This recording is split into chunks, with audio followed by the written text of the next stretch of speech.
আসসালামু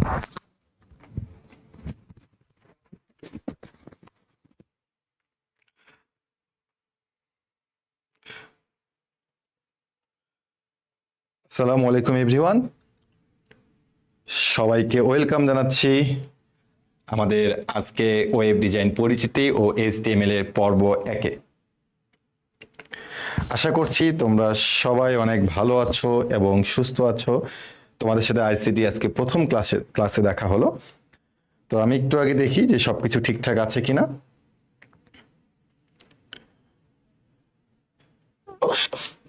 তোমরা সবাই কেমন আছো? যারা সালাম দিচ্ছ সবাইকে জানাচ্ছি ওয়ালাইকুম আসসালাম ওয়া রাহমাতুল্লাহি ওয়া বারাকাতুহু। তো সবার কি অবস্থা, সবার দিনকাল কেমন যাচ্ছে একটু কমেন্ট করে জানাও। আর সবাই যুক্ত হয়ে গেলে আমরা আমাদের ক্লাসটি খুব দ্রুত শুরু করে দিব। কেমন আছেন ভাইয়া? আলহামদুলিল্লাহ ভালো আছি এবং আশা করছি তোমরা অনেক অনেক অনেক ভালো আছো।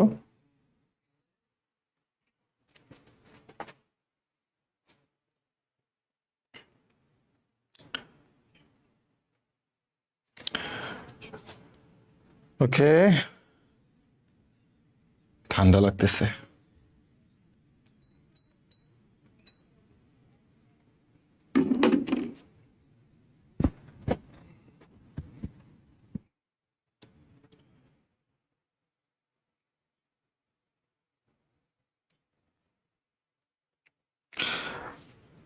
তো তোমরা যারা আবারও সালাম দিচ্ছ সবাইকে জানাচ্ছি ওয়ালাইকুম আসসালাম। সবার পড়াশোনার কি অবস্থা একটু কমেন্ট করে জানাতে পারো। রমজান মাস চলতেছে, তো তোমাদের পড়াশোনার অগ্রগতি কি অবস্থা, নাকি তোমাদের পড়াশোনা একটু অগ্রগতি পিছিয়ে গেছে বা তোমাদের পড়াশোনার গ্রোথটা কমে গেছে, একটু শেয়ার করতে পারো সবাই। এবং সবাই যখন চলে আসবে ক্লাসে তখনই আমরা আমাদের ক্লাসটি শুরু করে দিব। আপনি কেমন আছেন? আলহামদুলিল্লাহ আমি ভালো আছি।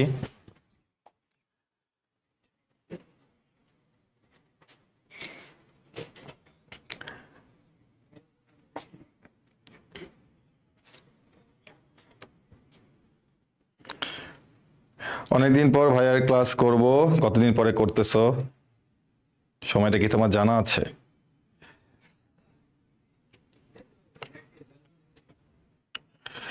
এই চ্যাপ্টারের উপর কয়টি ক্লাস লাগবে? খুবই সুন্দর একটি প্রশ্ন করেছো। তো এই চ্যাপ্টারের উপরে আমি আমার ইচ্ছা আছে এই চ্যাপ্টারের উপরে হচ্ছে 3টা ক্লাস নেওয়া। অর্থাৎ 1 হবে আজকে, এরপর হবে 2, এরপর হবে হচ্ছে 3, 2, 3। অর্থাৎ আমরা 3টা ক্লাসে আমরা আমাদের এই চ্যাপ্টারটি শেষ করে ফেলবো। তবে আগে একটু বলে দিই, আজকে ক্লাসে কিন্তু আমরা আমাদের অনেক কিছু মুখস্থ বিদ্যার মতো থাকবে।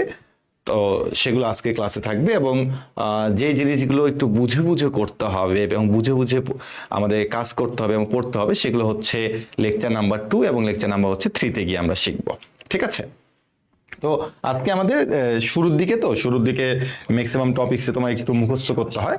তো আমরা সেই টপিকগুলো আজকে দেখব এবং এখান থেকে সাধারণত বিভিন্ন জায়গাতে বিভিন্ন সময় বোর্ড পরীক্ষাতে এমসিকিউতে আসে এবং তোমরা ইতোমধ্যে টেস্ট পরীক্ষা দিয়েছো বা কলেজে পরীক্ষা দিয়েছো, তো সেগুলোতে তুমি দেখবে যে এমসিকিউতে আসছে এবং কোন টাইপের প্রশ্নগুলো ক বা খতে আসতে পারে সেগুলো আমি তোমাকে অবশ্যই ক্লাসের মধ্যে বলে দিব। তো মজার যদি পার্ট বলো তাহলে সেটা হচ্ছে আমাদের ক্লাস নাম্বার 2 এবং ক্লাস নাম্বার 3-তে থাকবে। আজকে ক্লাসটা কিন্তু খুব একটা মজার হবে না। ওকে, এই চ্যাপ্টার নিয়ে খুবই টেনশনে আছি। টেনশনে থাকা অনেক ভালো, তুমি একটু বেশি বেশি করে টেনশনে থাকবা, তাহলে আমারও ভালো লাগবে।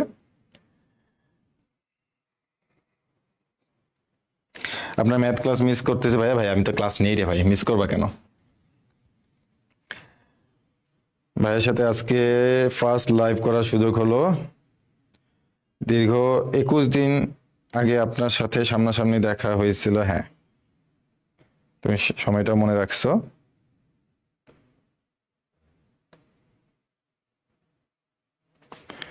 জি ভাইয়া, ক্লাস শুরু করেন। ইয়েস, আমি তো ক্লাস শুরু করার জন্য এসেছি, ক্লাস শুরু হয়ে যাবে। তবে 5 মিনিট আমি তোমাদেরকে সময় দিব না তোমাদের যুক্ত হওয়ার জন্য। এক সময় দেখা যেত স্টুডেন্টরা এসে বসে থাকতো, স্যাররা একটু পরে আসতো, আর এখন স্যার চলে আসে কিন্তু স্টুডেন্ট আসতে লেট করে। তাই না? যুগের কত পরিবর্তন ঘটে গেছে।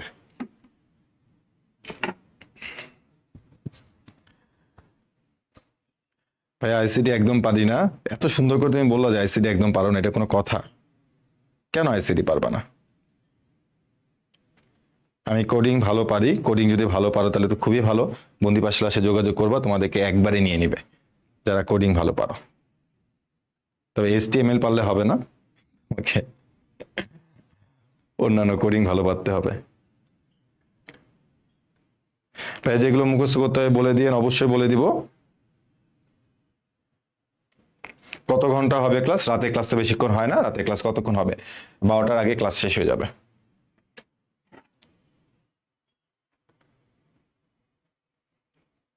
না, আজকে কি শুধু ক আর খ এর টপিক পড়ার ব্যাপারটা এরকম না, কারণ যেহেতু তোমাকে আমি শুরু থেকে পড়াবো, এখানে ক খ গ ঘ সবকিছুই থাকতে পারে, ঠিক আছে? অর্থাৎ ক্লাস শুধুমাত্র ক বা খ এর উপর এরকম কিন্তু আমি বলিনি। তোমার ক্লাস ক খ গ MCQ ঘ সবকিছুই থাকতে পারে আজকে ক্লাসে, ঠিক আছে? তো চলো আমরা আমাদের পড়াশোনাটা শুরু করে দিই। তো প্রথমেই আমাদেরকে জানতে হবে আমাদের এই যে চ্যাপ্টারটা আছে ওয়েব ডিজাইন পরিচিত HTML, তো এই অধ্যায়ে আসলে কোন কোন টাইপ আছে এটা আমাদেরকে প্রথমে জানতে হবে যে কোন কোন টাইপ আছে। তো চলো আমরা একটু আগে জেনে নিই যে আমাদের আসলে এখানে কোন কোন টাইপ আছে। দেখো এখানে টাইপ 1 থেকে শুরু করে টাইপ 11 পর্যন্ত। তো আজকে আমরা কতটুকু পর্যন্ত পড়বো? আজকে আমরা টাইপ 1 করব, টাইপ 2, টাইপ 3, টাইপ 4, টাইপ 5 এবং টাইপ নাম্বার 6। টাইপ নাম্বার 6 এ আমরা আসলে পুরোটা করব না, অল্প একটু দেখবো, খালি ফরম্যাটিং ট্যাগ গুলো দেখবো আজকে আমরা। তো তোমরা আজকে মোটামুটি ধরে নাও যে আমরা 5 পর্যন্ত ক্লিয়ারলি পড়বো, আর 6 এর একটু করবো আমরা, 6 এ অল্প একটু পড়বো, এই জন্য ছোট্ট একটা দাগ দিলাম যে অল্প একটু আমরা দেখবো, এবং নেক্সট দিনগুলোতে আমরা বাকিগুলো দেখবো, ঠিক আছে? তো এখন তোমাদেরকে জানতে হবে এই যে এখানে 11টা টাইপ আছে, এই 11টা টাইপ কিন্তু মুখস্থ করা দরকার না। এই যে এখানে 11টা টাইপ আছে, এই 11টা টাইপের মধ্যে বিগত বোর্ড পরীক্ষায় যে প্রশ্নগুলো আসছিল সেগুলো তোমার 1 নাম্বার টাইপ থেকে আসলে কখনো ক বা খতে এসেছিল কিনা বা গ বা ঘতে আসছিল কিনা এগুলো তোমাদের জানতে হবে। তো প্রথমে আমরা এখানে তোমাকে জাস্ট টাইপগুলো এখানে সবাইকে আইডিয়া দিয়ে দিচ্ছি, এগুলো আসলে আমার পড়ার কোনো দরকার নাই। তো বাট তোমরা যখন নোট যদি করো তাহলে অবশ্যই টাইপের নামগুলো একটু নোট করে রাখিও যে কোন কোন টাইপ আছে তোমার এই অধ্যায়ের মধ্যে।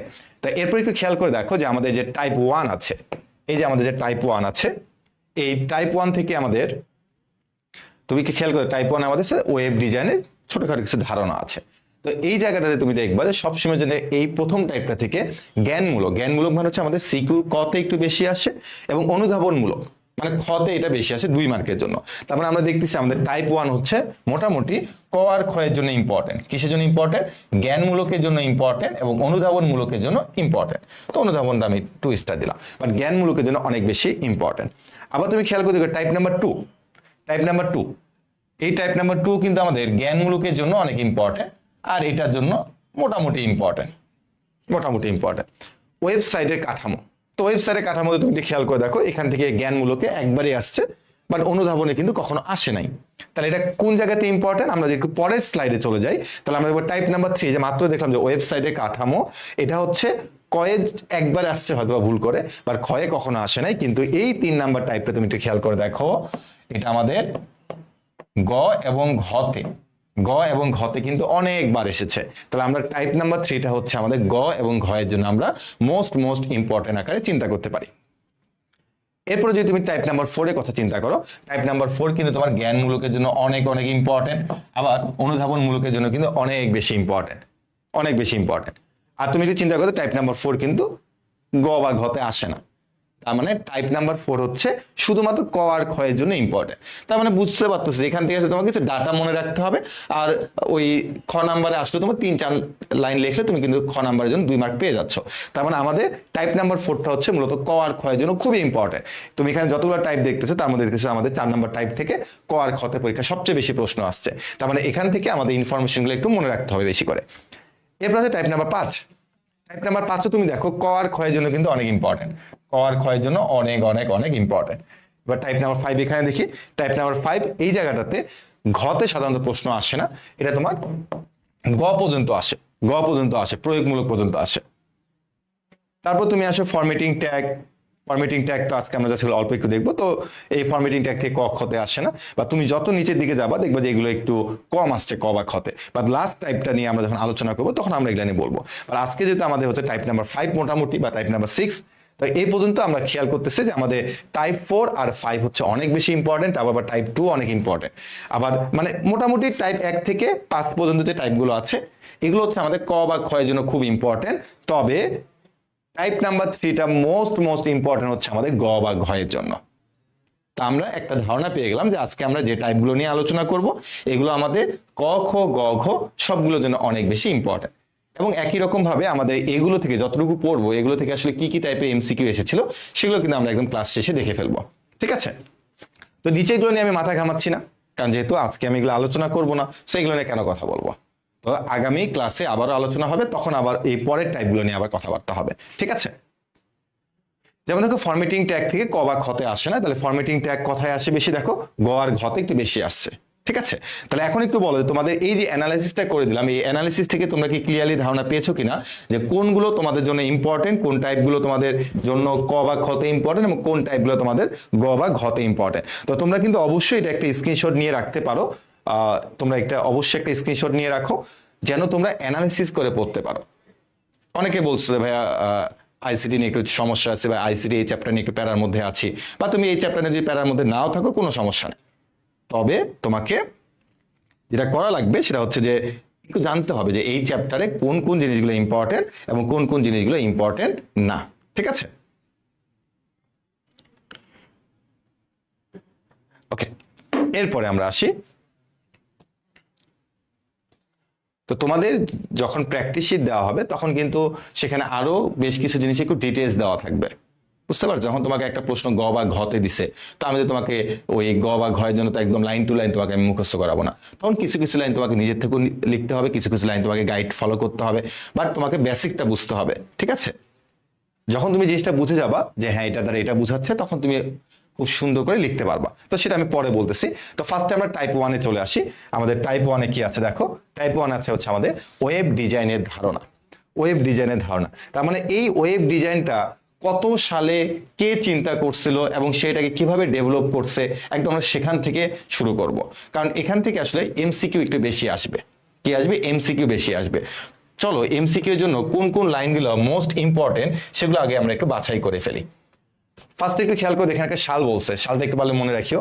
1989 সালে টিম বার্নার্স-লি যখন CERN নামক একটি গবেষণাগারে কর্মরত ছিলেন, অর্থাৎ তারা অনেক সময় যারা বিজ্ঞানী তারা কিন্তু কোনো না কোনো গবেষণাগারে কিন্তু কর্মরত থাকেন। তাহলে এখানে হচ্ছে টিম বার্নার্স-লি যে গবেষণা তোমার কর্মরত ছিল তার নাম কি বলতো? CERN, এটাকে মনে রাখিও, CERN। তখন ওয়েবের ধারণা প্রস্তাব করেন যার মাধ্যমে আইপি অ্যাড্রেস ব্যবহার করে এক কম্পিউটার থেকে অন্য কম্পিউটার বিভিন্ন ডকুমেন্টস পাঠানো যাবে। এখন তোমাদের মধ্যে প্রশ্ন আসতে পারে ভাই আইপি অ্যাড্রেসটা কি? তো আইপি অ্যাড্রেসটা কি সেটা আমরা একটু পরে জানবো, বাট তোমাকে শুধু এতটুকু বলে রাখি যে আইপি অ্যাড্রেস মানে কি, যে প্রত্যেকটা আমাদের এই যে এই ফোন, তোমার ফোন, প্রত্যেকটা ফোনের কিন্তু একটা করে আইপি অ্যাড্রেস থাকে, প্রত্যেকটা ফোনে একটা আইপি অ্যাড্রেস থাকে। তোমার ফোন যখন হারায় যায় তখন কিন্তু এই আইপি অ্যাড্রেসটাকে ট্র্যাকিং করে কিন্তু অনেক সময় বের করে ফেলা যায় যে তোমার ফোনটা কোথায় আছে। তো টিম বার্নার্স-লি প্রথমে যেটা চিন্তা করছিল যে এই আইপি অ্যাড্রেসের মাধ্যমে এক কম্পিউটার থেকে আরেক কম্পিউটার হচ্ছে সে ডাটা ট্রান্সফার করবে, এবং ডাটা ট্রান্সফারের জন্য তো অবশ্যই ইন্টারনেট লাগবেই, তাই না? এবং একটু খেয়াল করো যে আমি যখন ক্লাস নিতে আসছি তখন কি বলছে যে কাব্য ভাইয়া ক্লাস নিতে আসবে, যখন তুমি কমেন্ট করতেছো আমি দেখতেছি যে তোমার একটা নাম আছে, নাম ছাড়া আসলে কেউ নাই। তো ওইটাই তোমার একটা কি বলতো পরিচিত, মানে তোমার একটা পরিচিতি, তাই না? তোমার একটা ঠিকানা, তোমার তোমার ধরনের তোমার একটা নাম আছে। তো একই রকম ভাবে প্রত্যেকটা কম্পিউটার বা প্রত্যেকটা মোবাইল বা প্রত্যেকটা ডিভাইসের একটা করে আইডি থাকে। তো সেটাকে আমরা বলতেছি এখানে কি বলতো আইপি অ্যাড্রেস, যার একটা নির্দিষ্ট ঠিকানা আছে, ঠিক আছে? যার একটা নির্দিষ্ট ঠিকানা আছে। তবে এখানে আরো বেশ কিছু কথাবার্তা বলছে। তারপরে এখানে বলছে যে ইন্টারনেট ব্যবহার করে পাঠানো লিখিত তথ্যের নাম দেন হচ্ছে হাইপারটেক্সট। তার মানে দেখো তুমি যখন ডকুমেন্ট যখন তুমি ট্রান্সফার করবা তখন কিন্তু অবশ্যই তোমার এখানে ইন্টারনেটটা ব্যবহার করা লাগবে। তুমি বলতে পারবে আমরা তো অনেক সময় মোবাইলে ডাটা শেয়ার ইট, তারপরে এয়ারড্রপ এগুলোর মাধ্যমে করে থাকি, বাট আমি তোমাকে বলতেছি ডাটা যখন তুমি ট্রান্সফার করবে এগুলোর মাধ্যমে তুমি ডাটা ট্রান্সফার করতে পারবা, বাট তুমি যদি ইন্টারনেটের মাধ্যমে যদি ডাটাটা ট্রান্সফার করে থাকো কখনো, তখন সেটাকে বলা হয় হাইপারটেক্সট। অর্থাৎ তুমি যদি কখনো লিখিত তথ্য অর্থাৎ কোনো টেক্সট যদি তুমি এক কম্পিউটার থেকে আরেক কম্পিউটার যদি তুমি ট্রান্সফার করতে চাও তখন তার নাম বলবা কি বলতো হাইপার টেক্সট। আর এই হাইপার টেক্সট গুলো খুঁজে পাওয়া যাবে বিভিন্ন নেটওয়ার্ক ঠিকানা, যার নাম তিনি দেন হচ্ছে কি বলতো হাইপার লিঙ্ক। তার মানে এই লিঙ্কের মাধ্যমে হচ্ছে তুমি কি পাবা বলতো ওই যে হাইপার টেক্সট গুলো আছে সেগুলো তুমি খুঁজে পাবা।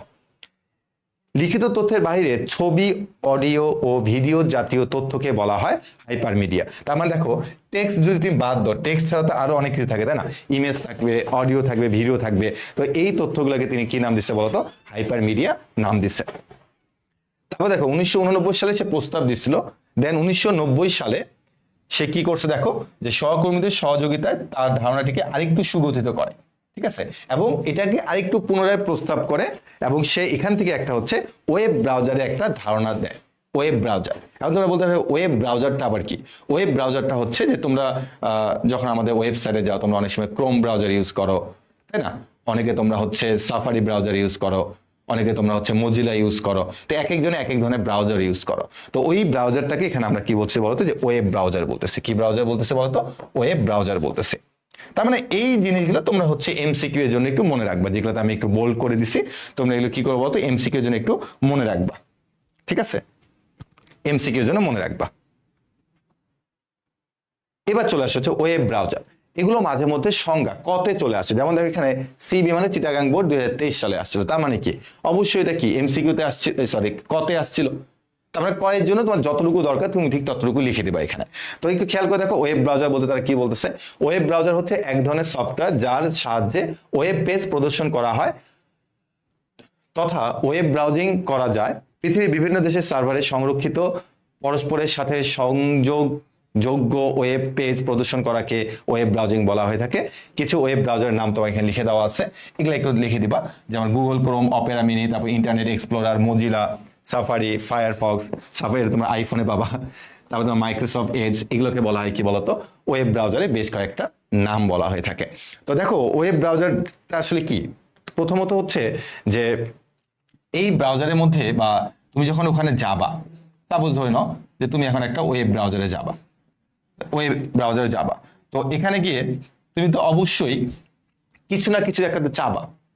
কি চাইতে পারো? যে সাপোজ তুমি বলে যে ঠিক আছে আমি আজকে একটা ওয়েব ব্রাউজারে যাবো, গিয়ে আমি হচ্ছে বন্দি পাসওয়ার্ড দিয়ে সার্চ দেবো। তো ওই যে তুমি বন্দি পাসওয়ার্ড দিয়ে যখন সার্চ দিবা, তখন তার নাম বলা হয় সার্চ ইঞ্জিন। অর্থাৎ তুমি সার্চ দিলা, তুমি তো সাপোজ তুমি একটা ব্রাউজারে ঢুকলা, তুমি অপেরা মিনিতে গেলা বা তুমি ক্রোম ব্রাউজারে গেলা, তো যাই তুমি কি করবে? ব্রাউজারে থাকবা নাকি অবশ্যই কিছু না কিছু দেখবা? তো কিছু দেখার জন্য তোমাকে সার্চ দিতে হবে। তো তার নাম হচ্ছে কি বলতো? Search engine. আর তুমি যখন ওটাকে স্ক্রল করে যখন তুমি এটাকে ব্রাউজিং করবা, তখন তাকে কি বলা হচ্ছে বলতো? ওয়েব ব্রাউজার বলা হচ্ছে। অর্থাৎ তুমি যে ব্রাউজারটা ইউজ করতেছো সেটাকে বলতেছে ওয়েব ব্রাউজার। আর সার্চ দেওয়ার পরে তুমি আবার যখন ব্রাউজিং করতেছো, তখন আমরা এইটাকে সার্চ দেওয়াটাকে কি বলতেছে বলতো? সার্চ ইঞ্জিন বলতেছি। তো আমাদের ওয়েব ব্রাউজারটাকেও তারা মাঝে মধ্যে হচ্ছে কতে দিয়ে থাকবে। আবার অনেক সময় তারা বলতে পারে যে সার্চ ইঞ্জিন কি। দেখো সার্চ ইঞ্জিন তারা এখানে একটা সংজ্ঞা দিয়ে দিচ্ছে, তো এই সংজ্ঞাটা এখানে পড়ানোর মতো কিছু নাই। তবে কয়েকটা সার্চ ইঞ্জিনের নাম তোমাকে মনে রাখতে হবে, যেমন গুগল হচ্ছে একটা সার্চ ইঞ্জিন, বিনস হচ্ছে একটা search engine, Yahoo search engine, ask.com হচ্ছে একটা সার্চ ইঞ্জিন, পিপিলিকা এটা হচ্ছে বাংলা প্রথম একটা হচ্ছে সার্চ ইঞ্জিন। বাংলার প্রথম একটা সার্চ ইঞ্জিনের নাম হচ্ছে কি বলতো? পিপিলিকা। তার মানে আমরা শুধুমাত্র এখান থেকে যেটা মনে রাখতে পারি, জাস্ট সংজ্ঞাটা, শুধুমাত্র সংজ্ঞাটা আমরা মনে রাখতে পারি। আর হচ্ছে উদাহরণ আকারে দিলাম যে এরকম বেশ কয়েকটা আমাদের ওয়েব ব্রাউজার হচ্ছে গুগল ক্রোম, অপেরা, এগুলা। দেন একই রকম ভাবে সার্চ ইঞ্জিন কাকে বলে সংজ্ঞাটা লিখে দেবো। একই রকম ভাবে আমরা কয়েকটা উদাহরণ দিয়ে দেবো যে সার্চ ইঞ্জিনের মধ্যে কে কে আছে, গুগল আছে, ইয়াহু আছে, ask.com আছে, পিপিলিকা আছে। এই কয়েকটা উদাহরণ দিয়ে দিলে তুমি কিন্তু ক পেয়ে যাবে, মানে ফুল মার্ক কতে 1 নাম্বার তুমি পেয়ে যাবে। অনেক সময় তোমাকে ক্ষত দিয়ে দিতে পারে যে ওয়েব ব্রাউজার এবং সার্চ ইঞ্জিন বলতে কি বুঝো, দেন তুমি দুটো সংজ্ঞা লিখে দিবা, উদাহরণ লিখে দিবা, তুমি নাম্বার পেয়ে যাবা। ঠিক আছে? তো এগুলো আসলে আমাদের মুখস্থ, এগুলো আমাদের আসলে কি বলতো? মুখস্থ করতে হবে। তারপর হচ্ছে কি বলতো? Web server. ওয়েব সার্ভার কি বলছে? ইন্টারনেটের সাথে যুক্ত প্রয়োজনীয় হার্ডওয়্যার ও সফটওয়্যার এবং নেটওয়ার্কিং সুবিধা সম্পন্ন কম্পিউটার, যার সাহায্যে ইন্টারনেট ব্যবহারকারীগণ তাদের চাহিদা অনুসারে ওয়েব সার্ভিস পেয়ে থাকেন, তাকে বলা হয় ওয়েব সার্ভার। যেমন কি দেখো, যে তুমি সাপোজ আমাদের বন্দি পাঠশালার ওয়েবসাইটে গেছো, আমাদের বন্দি পাঠশালা তুমি ওয়েবসাইটে গেছো। এখন তুমি বন্দি পাঠশালা ওয়েবসাইটে গিয়ে অবশ্যই তুমি কিছু না কিছু একটা চাও, নাহলে তুমি আমার ওয়েবসাইটে যাইতে না, তাই না? তো এখানে ধরে নাও যে সার্ভার আছে, সার্ভার, আর এখানে হচ্ছে আমরা, এখানে বন্দি পাঠশালা আছে, আর এখানে হচ্ছে তুমি স্টুডেন্ট, তোমার নাম দিলাম, তুমি ক্লায়েন্ট, তোমাকে আমি ক্লায়েন্ট দিলাম, তোমাকে স্টুডেন্ট দিলাম। তো প্রথমত হচ্ছে কি হবে দেখো, যে আমরা প্রথমে আগে একটা ওয়েবসাইট তৈরি করব। ঠিক আছে? ওয়েবসাইট তৈরি করে আমরা একটা সার্ভারের মধ্যে রাখবো। তারপর সেখানে আমরা অনেক ডাটা ইনপুট করব। ঠিক আছে? আমাদের বন্দি পাঠশালা যত কোর্স আছে, বন্দি পাঠশালা যত ফ্রি প্রোগ্রাম আছে, সবকিছু আমরা হচ্ছে সার্ভারের মধ্যে ইনপুট করে রাখে দিব। এরপরে তোমরা যখন স্টুডেন্টরা যাবা, যাওয়ার পরে তোমরা ধরনের সার্চ দিলা বন্দি পাঠশালা, তারপর তোমার বন্দি পাঠশালার ভেতরে গেলা। এরপরে তোমার এইখানে তুমি সাপোজ পাওয়ার প্লে প্রোগ্রাম চাচ্ছ, তুমি তখন কি পাওয়ার প্লে প্রোগ্রামে যাবা বা পাওয়ার প্লে দিয়ে তুমি সার্চ করবা, সার্চ করলে তুমি আমাদের সার্ভারে চলে গেলা। তাহলে এই যে দেখো, তুমি পাওয়ার প্লে দিয়ে সার্চ করে তুমি আমাদের সার্ভারে চলে গেলা, বাট পাওয়ার প্লে দিয়ে তুমি সার্চ করে যদি কোনো কিছু না পাইতা, তাহলে তুমি আমাদের সার্ভারে যাইতে পারবা না। তাহলে তুমি যখন সার্চ করবা এবং আমাদের যখন তুমি সার্ভারে যাবা, এইটা আমাদেরকে কিন্তু আগে থেকে কিন্তু ইনপুট দিয়ে থাকা লাগবে, ব্যাকএন্ডে আমাদেরকে এটা আগে থেকে ইনপুট দিয়ে থাকা লাগবে, তাই না? না হলে তুমি আসলে সার্চ দিয়ে তুমি আমাদের সার্ভারে কোনো কিছু পাবা না। তার মানে দেখো যে তোমার যে প্রয়োজনীয় যে একটা সার্ভিস, এটা তুমি তখনই পাবা যখন হচ্ছে আমরা কি করব, ওই সার্ভারের মধ্যে সবকিছু আগে থেকে আপডেট দিয়ে রাখবো বা আপলোড দিয়ে রাখবো। তখন তুমি অ্যাকচুয়ালি সার্চ দিয়ে হোক বা যেভাবে হোক না কেন তুমি সেখান থেকে সার্ভিসটা পাবা। তার মানে আমরা এখানে সার্ভারে আগে থেকে বা কোনো একটা জায়গায় আমাদেরকে আগে থেকে সব তথ্য দিয়ে রাখতে হবে, দেন তোমরা যদি ওইখানে যাও তাহলে তোমরা সেখান থেকে হচ্ছে আউটপুট পাবা বা সার্ভিস পাবা, অন্যথায় কিন্তু পাবা না। একই রকম ভাবে আমাদের ক্লাসটা হয়ে যাওয়ার পরে আমাদের ওয়েবসাইট থেকে তুমি কিভাবে ক্লাসটা দেখবা, নিশ্চয়ই আমাদেরকে আমাদের সার্ভারের মধ্যে আপলোড দিয়ে রাখতে হবে সবকিছু। দেন তুমি যদি আমাদের কোর্সের ওই ক্লাসের মধ্যে যাও, তখন তুমি আমাদের ওখান থেকে পিডিএফ ডাউনলোড করতে পারবা, তুমি আমাদের ওখান থেকে হচ্ছে ক্লাস দেখতে পারবা। তো যদি আমরা ওই বা যদি আমরা কোনো একটা জায়গাতে যদি এগুলো সংরক্ষণ করে না রাখি, তখন কিন্তু তুমি আসলে কোনো কিছু ইনপুট দিলে তুমি কিন্তু আউটপুট পাবা না। তো অ্যাকচুয়ালি তারা এখানে সেটাই বলতেছে যে ব্যবহারকারীগণ তাদের চাহিদা অনুসারে ওয়েব সার্ভিস পেয়ে থাকেন, তাকে বলা হয় ওয়েব সার্ভার। তার মানে আমাদের বন্দি পাঠশালা যা যাবতীয় কিছু আছে সবকিছু কিন্তু আমাদের আসলে সার্ভারে ইনপুট দিয়ে রাখা লাগে, নাহলে তোমরা কিন্তু সেখান থেকে কোনো সার্ভিস নিতে পারবা না। তো এটা তোমরা যাতে সংখ্যা আকারে দেখে নিবা। এরপর হচ্ছে ওয়েব পোর্টাল। এরকম অনেক ওয়েব পোর্টাল তুমি পাবা, গুগলে সার্চ দাও বা যেখানে সার্চ দাও না কেন, বা তুমি যদি ইউটিউবেও যাও তো সেখান থেকে তুমি কি করতে পারবা, বা ফেসবুকে তুমি যদি যাও তুমি এখানে ভিডিও আপলোড দিতে পারবা, ইমেজ আপলোড দিতে পারবা, ভিডিও ডাউনলোড করতে পারবা, ইমেজ ডাউনলোড করতে পারবা, অর্থাৎ তুমি এই কাজগুলো করতে পারবা। তো সেটাকে বলা হচ্ছে কি বলতো, ওয়েব পোর্টাল। দেখো কি বলতেছে, ওয়েব পোর্টাল হলো এমন একটি ওয়েব নির্ভর ব্যবস্থা যেখানে গ্রাহকেরা মানে তোমরা আর কি, সেখানে আমিও থাকবো, ওয়েব ডকুমেন্টসের পাশাপাশি খুব সহজে তাদের প্রয়োজনীয় তথ্যাবলী আপলোড করতে পারবে এবং ডাউনলোড করতে পারবে এবং অন্যান্য সবাই পেতে পারে। এটাকে আমরা কি বলতেছি বলতো, ওয়েব পোর্টাল। যে তুমি আপলোডে দিতে পারবা বা তুমি ডাউনলোডও করতে পারবা, যে কোনো কাজ তুমি করতে পারবা, তখন সেটাকে নাম আমরা কি বলছে বলতো, ওয়েব পোর্টাল বলতেছে। তার মানে এগুলো হচ্ছে যে কোনো সময় তোমাকে তারা নাম্বারের জন্য দিয়ে দিতে পারে। তো তোমার কাজটা কি থাকবে, তোমার কাজটা থাকবে হচ্ছে এগুলো জাস্ট সংজ্ঞা আকারে মুখস্থ করে ফেলা। এরপর আমরা চলে আসি ওয়েবসাইটের প্রকারভেদ। তো প্রথমে আমাদের জানতে হবে আসলে ওয়েবসাইট কি বা ওয়েবসাইট কাকে বলে, ওয়েবসাইট কি বা ওয়েবসাইট কাকে বলে। তো এখানে আমি তিনটা সংজ্ঞা দিছি, তো প্রথম সংজ্ঞাটা আমরা ইউজ না করলেই বেটার। প্রথম সংজ্ঞায় বলা হয়েছে এক বা একাধিক ওয়েব পেজের সমষ্টিকে ওয়েবসাইট বলা হয়ে থাকে। একটা পেজকে আমরা সাধারণত এখানে ওয়েবসাইট বলছি, আমি এখানে কয়েকটা পেজকে আমরা মিক্সড করে একটা ওয়েবসাইট বলতেছি। তুমি যদি তোমার কোনো একটা বইয়ের কথা চিন্তা করো, তুমি যদি এখানে একটা বই আছে, বইটা না নিয়ে আসি, একটা বই আছে, তো এই বইটা তোমার একটা পেজ নিয়ে তো হয় না, এখানে তো অনেকগুলো পেজ থাকে, তাই না? অনেকগুলো পেজের সমন্বয়ে তুমি একটা বই পাও। তো এখানে একই রকম কথা, তুমি ওয়েবসাইট পাবা তখনই যখন এখানে একাধিক পেজের সমন্বয় থাকবে, এক বা একাধিক পেজের ওয়েব পেজের সমষ্টিকে আমরা বলছি কি বলতো, ওয়েবসাইট বলে থাকি।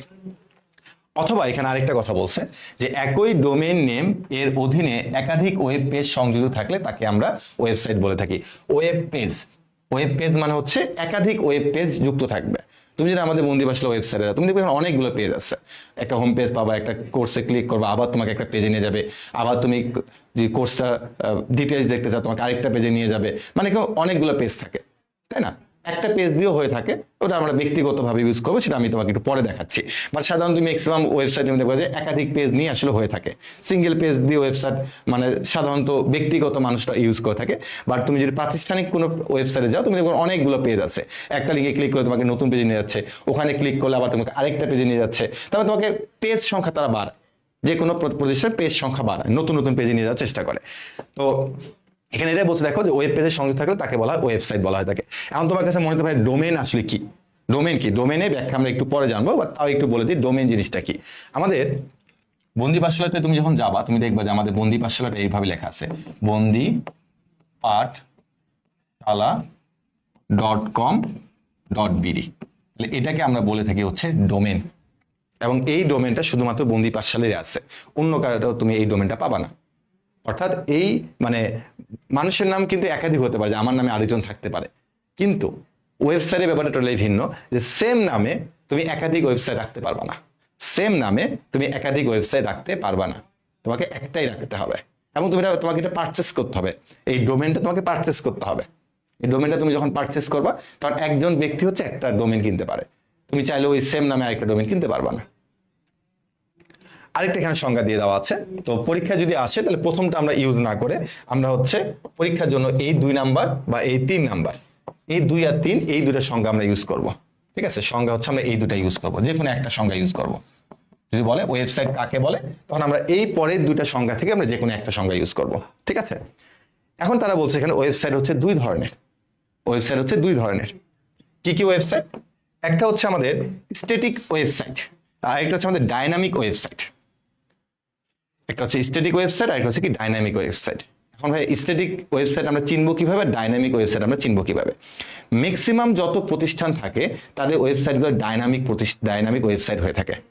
ডাইনামিক মানে কি আর স্ট্যাটিক মানে কি সেটা আমরা এখন একটু দেখলে বুঝতে পারবো।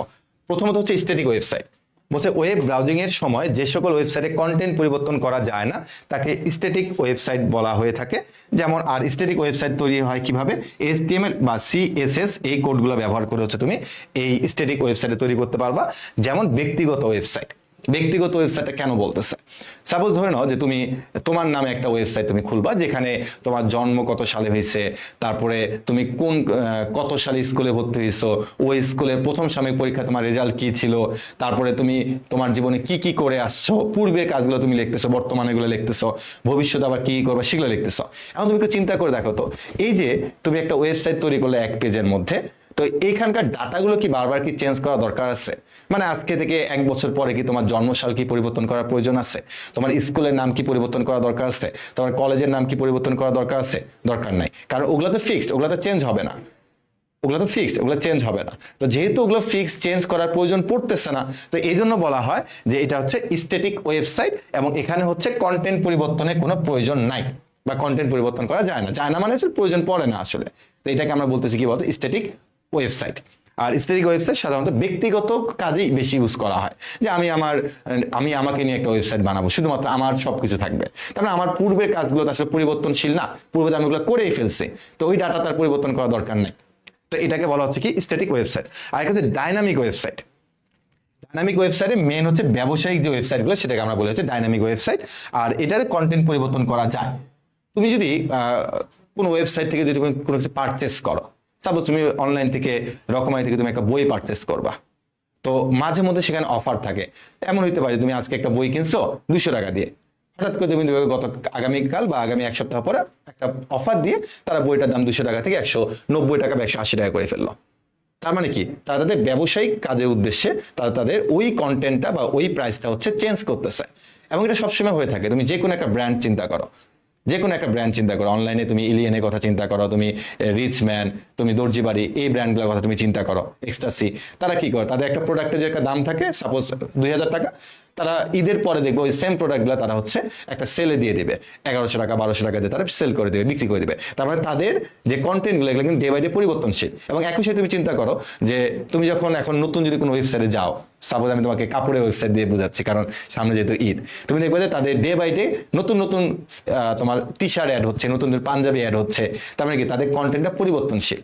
তো এই জন্য বলা হয় যে ডাইনামিক ওয়েবসাইটে তুমি হচ্ছে তোমার কন্টেন্টটাকে তুমি চেঞ্জ করতে পারবা। তুমি আমাদের ওয়েবসাইটে গেলে তুমি দেখবা যেখানে কিন্তু চেঞ্জ হচ্ছে, কোর্স চেঞ্জ হচ্ছে। কারণ আজকে তোমরা যারা পাওয়ার প্লে প্রোগ্রাম করছে, পাওয়ার প্লে 25, বাট যারা পাওয়ার প্লে 21 ছিল তারা কিন্তু আমাদের এই কোর্স, আমাদের এই ওয়েবসাইট থেকে কিন্তু কোর্সটা কিনছে, কিন্তু তাদের কোর্সটা আজকে নাই। আজকে সেখানে 21-এর জায়গায় চেঞ্জ হয়ে 25 হয়ে গেছে। তার মানে এটাও কিন্তু আসলে ডে বাই ডে চেঞ্জ হচ্ছে। তার মানে এটা তখনই সম্ভব যখন এটা ডাইনামিক ওয়েবসাইট হয়ে থাকবে। ঠিক আছে, তো মূলত ব্যবসায়িক ওয়েবসাইট। এবার তোমাকে জানতে হবে হচ্ছে স্ট্যাটিক ওয়েবসাইট আর ডাইনামিক ওয়েবসাইটের মধ্যে আসলে পার্থক্যগুলো কি কি। এটা তোমার সাধারণত খতে তোমাকে যদি দেয় তো এটা খতে দিবে। কিসে দিবে? ঈদের শপিং কার কত দূর, বা ঈদের শপিং করার দরকার নেই, আগে তোমরা পড়। এটা তুমি চিন্তা করতে পারো ক্ষয়ের জন্য। তো ক্ষয়ের জন্য তোমাকে যদি দেয়, এখানে অনেকগুলো পার্থক্য দেওয়া আছে, তুমি এখানে সর্বোচ্চ ক্ষয়ের জন্য 4টা পার্থক্য লিখলেই চলবে। এখন তোমার কাছে যে পার্থক্যগুলো বেশি সহজ মনে হয় তুমি সেগুলো লিখবা।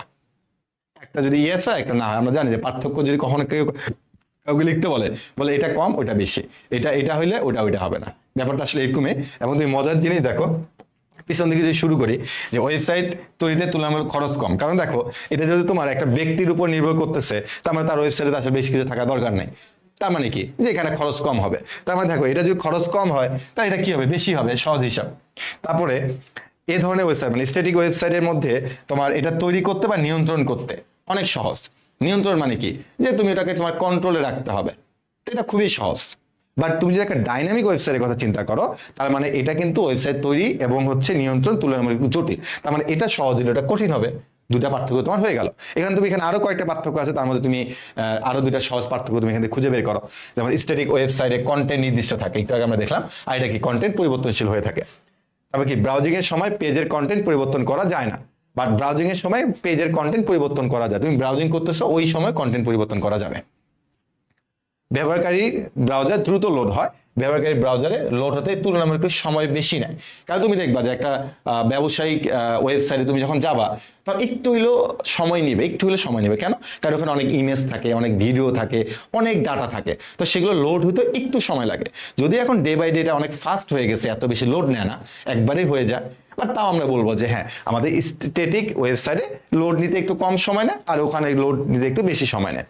এবার কি বলছে, স্ট্যাটিক ওয়েবসাইট সাধারণত কোনো ডাটাবেস ব্যবহৃত হয় না, এখানে কোনো ডাটাবেস দরকার পড়ে না, ব্যাকএন্ডে কোনো ডাটাবেস প্রয়োজন পড়ে না।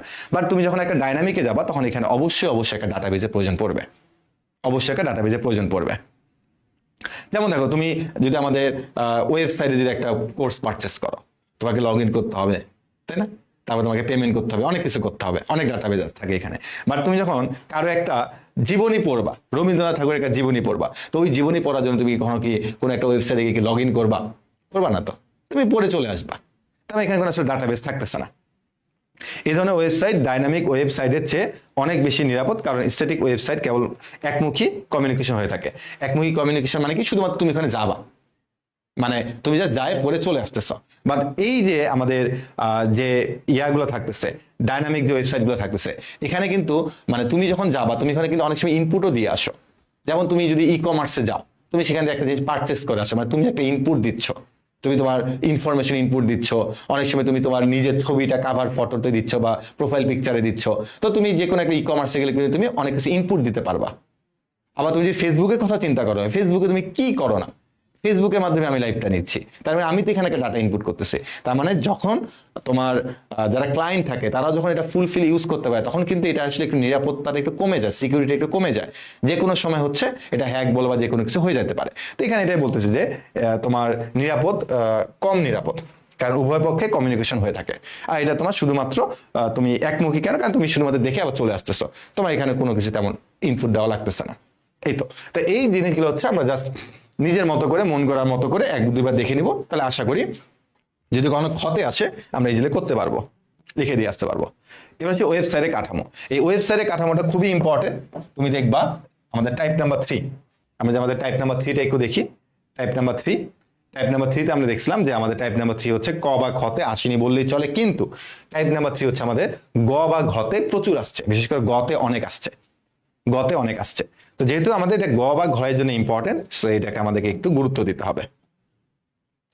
এটা হচ্ছে আমাদের গ বা ঘয়ের জন্য খুবই ইম্পর্টেন্ট। তো আমি তো তোমাকে এটা বলে দিব যে আসলে কোনটা দ্বারা কি বুঝাচ্ছে, বাট ব্যাখ্যাগুলো কিন্তু তোমরা নিজের মতো করে দিবা, বা তোমরা বই পড়বা বা তোমরা গাইড দেখবা, দেখলে তোমরা ব্যাখ্যাটা পারবা। ব্যাখ্যাতে কোনো সমস্যা নাই, নিজের মতো করে কিছু লাইন লিখবা। তো ওয়েবসাইটের কাঠামো আমরা একটু দেখি। একটি ওয়েবসাইট এক বা একাধিক ওয়েব পেজের সমন্বয়ে তৈরি করা হয়, এটা আমরা কিছুক্ষণ আগে দেখে আসলাম। এই ওয়েব পেজগুলো ওয়েবসাইটে তথ্য উপস্থাপন করে থাকে, কারণ প্রত্যেকটা পেজ কিন্তু এক একটা তথ্যই বা একটা ইনফরমেশন তোমাকে দিয়ে থাকে। ওয়েবসাইটে অন্তর্গত বিভিন্ন পেজগুলো কিভাবে সাজানো থাকবে তার পরিকল্পনা বা ছককে ওয়েবসাইটের কাঠামো বলা হয়। এটাই হচ্ছে আসলে ওয়েবসাইটের কাঠামো। অর্থাৎ যে পেজগুলো থাকবে সেই পেজগুলো আসলে কিভাবে তোমার সাজানো থাকবে, এটাকে আমরা বলতেছি কি বলতো, ওয়েবসাইটের কাঠামো। তার মানে পেজগুলো যে থাকবে এগুলো আসলে কিভাবে তোমার সাজানো থাকবে, এটাকে আমরা বলতেছি কি বলতো, ওয়েবসাইটের কাঠামো বলতেছি। তো এখানে দেখো, একটি ওয়েবসাইটের কাঠামো মূলত 3 ভাগে ভাগ করা হয়ে থাকে। একটা ওয়েবসাইটের কাঠামোটাকে আমরা 3 ভাগে ভাগ করতে পারি। তো সেই কাঠামোগুলো এখানে 3টা লিখে দেওয়া আছে। একটা হলো হোম পেজ, একটা হচ্ছে মূলধারার পেজ, একটা হচ্ছে উপধারার পেজ। হোম পেজ, মূলধারার পেজ, উপধারার পেজ। অনেক সময় এই প্রথমটা এমসিকিউতে বা কতে চলে আসে, এমসিকিউ বা কতে চলে আসতে পারে। সেটা হচ্ছে কি, যে হোম পেজ কাকে বলে, অথবা এমসিকিউ এভাবে আসবে যে কোনো ওয়েবসাইটে প্রবেশ করলে প্রথম যে পেজটি প্রদর্শিত হয় তার নাম কি। তুমি একটা ওয়েবসাইটে গেলা, যাওয়ার পরে প্রথমে তোমাকে তারা যেটা দিবে সেটার নামে হচ্ছে কি বলতো, হোম পেজ। সেটার নামে কি বলতো, হোম পেজ। তো আমাদের ওয়েবসাইটের কাঠামো মূলত 3 ভাগে ভাগ করা যায়। একটা হলো হোম পেজ, তারপর হচ্ছে মূল ধারার পেজ, তারপর হচ্ছে কি উপধারার পেজ। ঠিক আছে, আর এগুলো সাজানোটাকে আমরা বলতেছি কি বলতো, ওয়েবসাইটের কাঠামো বলতেছে। পেজগুলো কিভাবে থাকবে সাজানো সেটাকে আমরা কি বলতেছি, কাঠামো বলতেছে। এবার চলে আসি যে ওয়েবসাইটের বৈশিষ্ট্য অনুযায়ী, ওয়েবসাইটের কাঠামোকে আমরা 4 ভাগে ভাগ করে থাকি। ওয়েবসাইটে যে কাঠামো থাকবে এটাকে আমরা 4টি ভাগে ভাগ করে থাকবো। এখন কি কি ভাগ সেগুলো আগে তোমাকে জানতে হবে। একটা হচ্ছে লিনিয়ার কাঠামো, একটা। আরেকটা হচ্ছে আমাদের ট্রি কাঠামো, আরেকটা হচ্ছে আমাদের নেটওয়ার্ক বা ওয়েব লিঙ্ক কাঠামো, আর আরেকটা হচ্ছে আমাদের মিশ্র বা হাইব্রিড কাঠামো বা কম্বিনেশন, যেটাই বলো না কেন। তো এই যে 4টা কাঠামো, এই 4টা কাঠামো থেকে পরীক্ষাতে খুব প্রশ্ন আসে। তো আমি তোমাকে এগুলো শুধুমাত্র হচ্ছে একটু বোঝানোর চেষ্টা করবো যে হ্যাঁ এই জিনিসগুলো এইভাবে আসে, এটা গিয়ে এভাবে বলে তুমি তার নাম বলবা হচ্ছে লিনিয়ার, তার নাম বলবা তুমি মিশ্র, এভাবে বলবা। কিন্তু এটা ব্যাখ্যাগুলো তোমরা যখন বিভিন্ন ধরনের গাইড পড়বা বা গাইড দেখবা, তখন তুমি এখানে ব্যাখ্যা আরো অনেক পাবা, অনেক কথাবার্তা পাবা, বা বই দেখলেও তুমি এখানে অনেক বইয়ের মধ্যে অনেক লাইন পাবা। বাট আমি তোমাকে জাস্ট ধরাই দিব সৃজনশীল প্রশ্নগুলোতে যে হ্যাঁ এটা দ্বারা আসলে কি বোঝাচ্ছে, এটা দ্বারা তোমাকে এই কাঠামোটা বোঝাচ্ছে, ওটা দ্বারা ওই কাঠামো বোঝাচ্ছে। তো আগে যদি তুমি কাঠামোটা বুঝতে পারো তখন তুমি ওটা নিয়ে অনেক কথাবার্তা লিখতে পারবা। ঠিক আছে, তো ফার্স্টে আমরা চলে আসছি লিনিয়ার কাঠামো। তো লিনিয়ার কাঠামোটা আসলে কি, দেখো, যখন কোনো ওয়েবসাইটে বিভিন্ন পেজগুলো একটি নির্দিষ্ট ক্রমানুসারে থাকে, একে অপরের সাথে যুক্ত থাকে, তখন ওই ওয়েবসাইটের কাঠামোকে বলা হয় লিনিয়ার কাঠামো। অর্থাৎ দেখো যে বিভিন্ন পেজগুলো একটি নির্দিষ্ট ক্রমানুসারে একে অপরের সাথে যুক্ত থাকে, তখন তাকে বলা হয় কি বলতো, লিনিয়ার কাঠামো।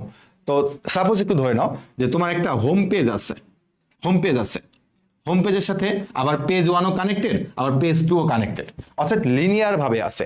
আগে হোম পেজ, তারপরে তুমি দেখলা পেজ 1, তারপর তুমি দেখলা পেজ 2, অর্থাৎ এখানে কোনো পেঁচানো কিছু নাই।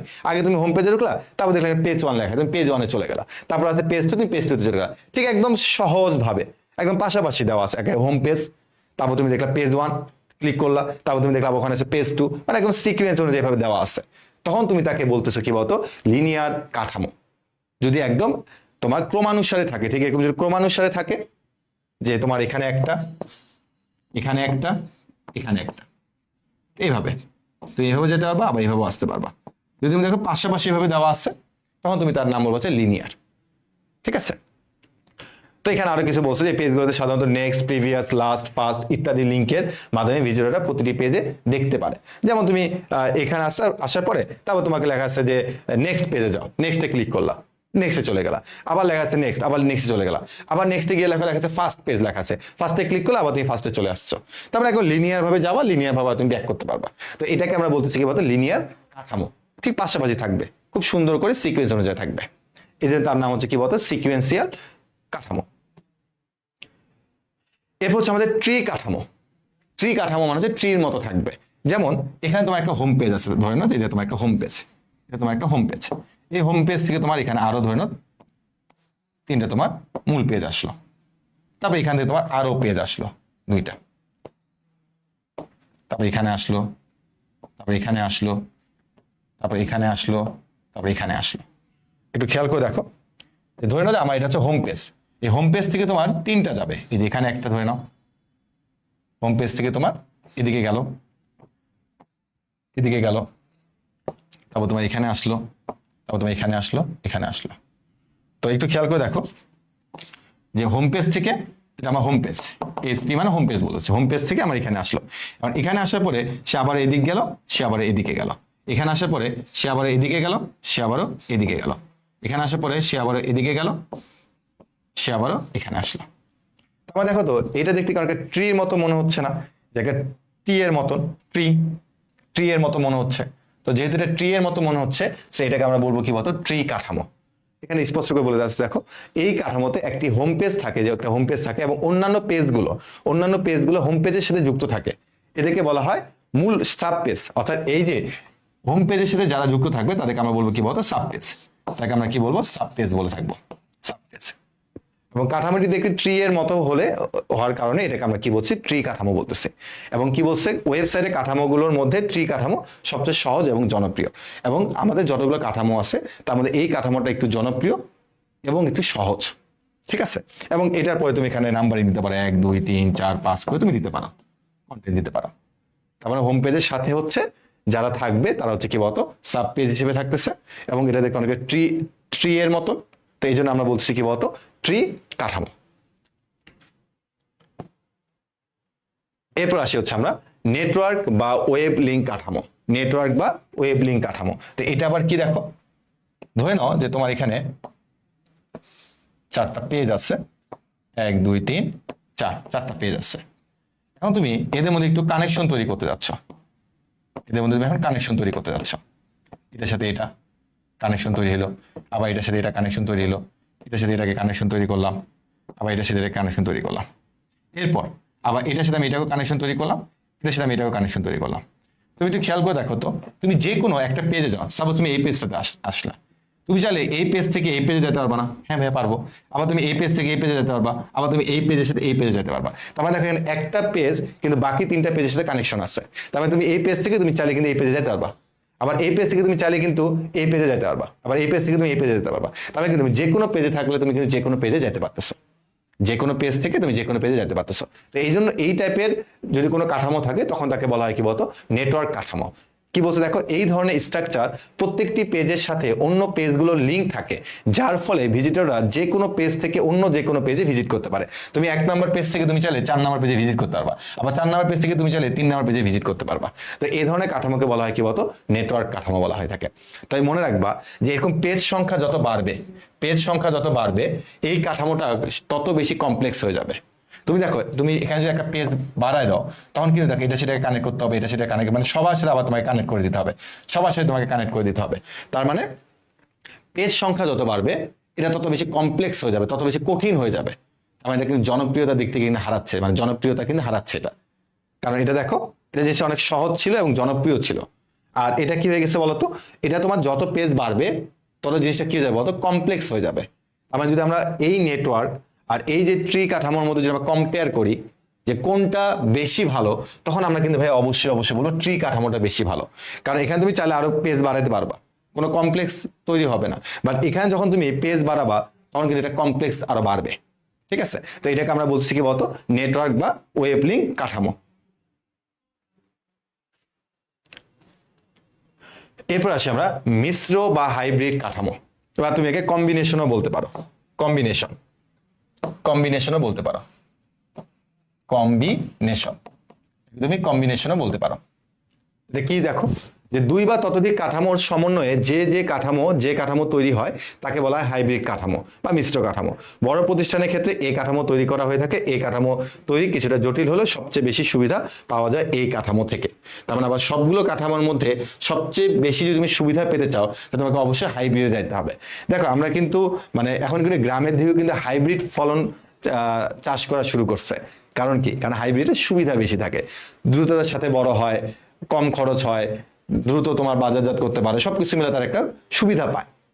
একই রকম ভাবে ওয়েবসাইটের ক্ষেত্রে তুমি যদি হাইব্রিড ওয়েবসাইট তৈরি করতে পারো তাহলে তুমি অবশ্যই কি ফ্যাসিলিটি বেশি পাবা। আর হাইব্রিড ওয়েবসাইটে তুমি কিভাবে তৈরি করবা, তুমি পেছনে কয়েকটা কাঠামো দেখে আসছো না, ওই কাঠামোগুলোকে তুমি যদি মিক্সড করে যদি কোনো একটা কাঠামো দাঁড়া করাতে পারো তাহলে তুমি অবশ্যই ওইখান থেকে তুমি বেশি সুবিধা পাবা। তো তার নাম হচ্ছে কি বলতো মিশ্র বা হাইব্রিড কাঠামো। তাহলে আমরা যদি এরকম একটা হাইব্রিড কাঠামো যদি তৈরি করতে চাই তাহলে ব্যাপারটা কি হয় একটু দেখো। আমি প্রথমে একটা হোম পেজ নিলাম, তারপর এখানে একটা নিলাম, তারপর এখানে একটা নিলাম, তারপর এখানে একটা নিলাম, এরপরে আমি আবার এখানে নিলাম, এখানে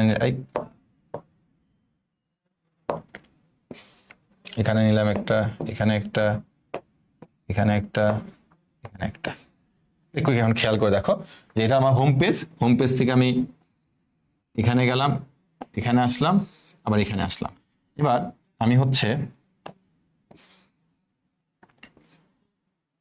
এই জায়গা থেকে আমি এখানে আসলাম, আসার পর আমি এদিকে গেলাম, এদিকে গেলাম, এদিকে গেলাম, এদিকে গেলাম, আবার আমি এদিকে আসতেছি, এদিকে আসতেছি। তারপর একটু এখন খেয়াল করে দেখো তো যে আমার এতটুকুর নাম কি, এতটুকু আমার কি ট্রি কাঠামো না? এটা হচ্ছে আমার কি বলতো ট্রি কাঠামো। আমি একটু দিয়ে দিই যে এটা হচ্ছে আমার ট্রি কাঠামো, ট্রি কাঠামো, ট্রি কাঠামো, কাঠামো, এটা আমার ট্রি কাঠামো। আর নিচেরটা আমার কি কাঠামো একটু বলো তো? এটা হচ্ছে আমার ট্রি কাঠামো। আর নিচেরটা আমার কি কাঠামো একটু বলো তো? আমরা প্রথমেই কি একটা কাঠামো দেখে আসছিলাম না, যার নাম হচ্ছে কি বলতো লিনিয়ার বা সিকুয়েন্সিয়াল কাঠামো।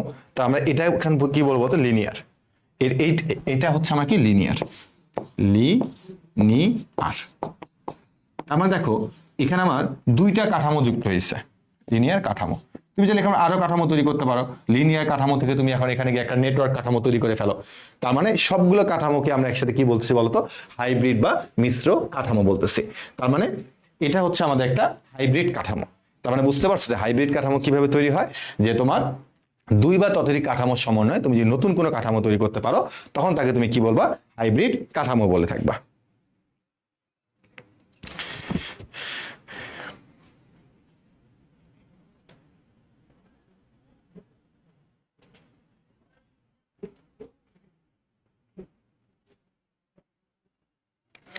আচ্ছা, না লেখার সময় আসলে এটা তোমার লেখার কিছু নাই, এগুলো তোমার লেখার কিছু নাই, এগুলো তোমার বইয়ের মধ্যে তুমি পাবা, বইয়ের মধ্যে তুমি পাবা। তুমি জাস্ট খালি জিনিসগুলোকে বুঝো। মানে এখানে তোমাকে আরো অনেক কিছু যুক্ত করতে হবে, এই কথাগুলোকে তুমি একটু বাড়ায় বাড়ায় লিখবা যখন তোমাকে প্রশ্ন তারা বলবে। খালি তুমি জিনিসটা একটু বোঝার চেষ্টা করো, জিনিসটা বুঝতে পারলেই চলবে। ঠিক আছে, এই নিয়ে ওকে। তাহলে আমি এটাকে আরেকটু রিপিট করতেছি, দেখো কাঠামোগুলা 4 ধরনের কাঠামো। একটা হচ্ছে লিনিয়ার কাঠামো, একটা হচ্ছে তোমার ট্রি কাঠামো, আরেকটা হচ্ছে তোমার নেটওয়ার্ক কাঠামো, আরেকটা হচ্ছে তোমার মিশ্র বা হাইব্রিড কাঠামো। 4টা কাঠামো। এবং এই 4টা কাঠামো থেকে আমাদের ক বা খতে প্রশ্ন আসে না, আসে কি গ বা ঘতে। এখন তোমাকে উদ্দীপকে তারা কাঠামোটা দিয়ে দিবে, তোমাকে ওখান থেকে খুঁজে বের করতে হবে এটা কোন কাঠামো, তখন তুমি ওই কাঠামো নিয়ে একটু কথাবার্তা বলবা। বাট তোমার প্রশ্ন আগে বুঝে নিতে হবে যে প্রশ্নে কোন কাঠামোর কথা বলতেছে। প্রশ্ন যদি বুঝতে না পারো লিখবা আর কি। যদি প্রশ্ন থেকে একটু বুঝতে পারো যেটা হাইব্রিড কাঠামো, তখন তুমি হাইব্রিড নিয়ে কথাবার্তা বলতে পারবা। আমি যা বলছি ওগুলাই লিখে দাও বাংলাতে, বুঝতে পারছো? বাংলাতে তোমরা লিখে খুব সুন্দর করে বানায় বানায় লিখতে পারো। তো এখানে কিছু কিছু জিনিস বানায় লিখবা, আবার বানায় লিখতে আবার ধরা খায় না। ঠিক আছে, তো এখন আমরা কিছু সৃজনশীল দেখবো যেগুলো সাধারণত আমাদের বোর্ড পরীক্ষাতে আসছিল, সিকিউ সলভিং। এই মানে ক আর খ আমি দেখাচ্ছি না, কিন্তু আমি তোমাকে মূলত গ আর ঘ গুলা দেখাচ্ছি। প্রথমটা একটু খেয়াল করে দেখো, আমি তোমাদেরকে বলবো যে তোমরা একটু আগে নিজেরা একটু পড়ে দেখো যে হাবিবের ওয়েবসাইটটি কাঠামো বর্ণনা করা আমাকে দরকার নাই। তুমি শুধু আমাকে বলো যে হাবিব এখানে যে ওয়েবসাইটটার কাঠামোর কথা বলছে, এই ওয়েবসাইটটা দ্বারা আসলে এই কাঠামোটা আসলে কোন কাঠামোকে বোঝাচ্ছে। তুমি আমাকে জাস্ট কমেন্ট করে এতটুকু বলো, তারপর আমি হচ্ছে তোমাকে বুঝাচ্ছি। তুমি খালি এটা একটু পড়ো, পড়ার পরে আমাকে বর্ণনা করা দরকার নেই, তুমি খালি বলো এখানে আসলে কোন কাঠামোটার কথা বলছে। কমেন্টে একটু জানাই দাও এখানে কোন কাঠামোর কথা বলছে। ওই কাঠামোর কথা তুমি যদি বুঝতে পারো, তাহলে তুমি ওটা নিয়ে অনেক কিছু লিখে আসতে পারবা। এবং এটা লেখার জন্য তুমি অবশ্যই তোমার বই ফলো করতে পারো, তোমার গাইড ফলো করতে পারো, আমাদের প্র্যাকটিস শিটও তুমি দেখতে পারো।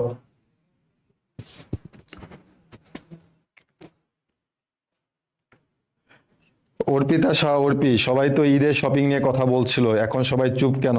তোমার কি ঈদের শপিং নিয়ে কি এখনো কথা বলার ইচ্ছা আছে? হ্যাঁ, আজকে ওই এসটিএমএল ফিনিশ না, আজকে এসটিএমএল ফিনিশ হচ্ছে না ভাইয়া। ভাই অ্যাটেনশন ধরে রাখার জন্য কি করা যায়? অনেক কঠিন কথা বলছো তুমি আমাকে। একজন বলছে ভাই দেখা যায় না, হ্যাঁ একটু কাটা পড়ছে, আমি এটা ঠিক করে দিচ্ছি, কাটা নিও না, আমি এটা ঠিক করে দিচ্ছি। একটু কাটা পড়ছে, ওটা আমি ঠিক করে দিচ্ছি।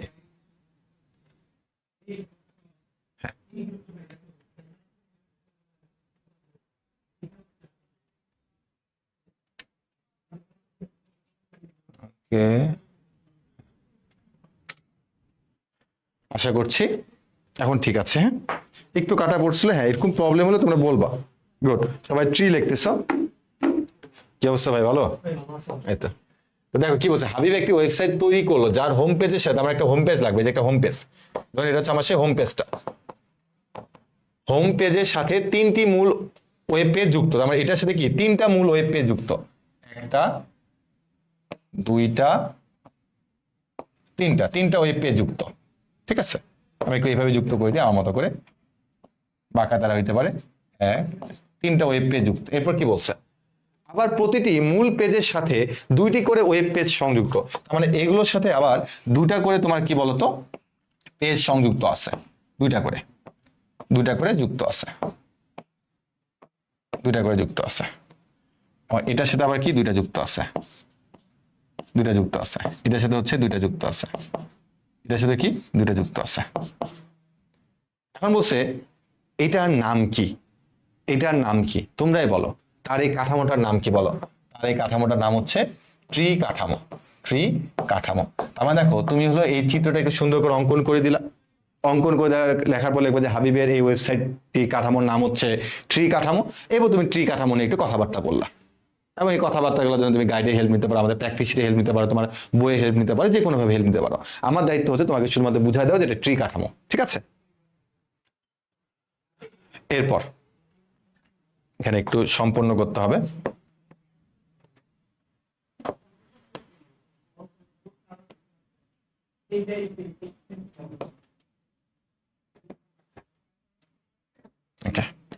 একটু খেয়াল করো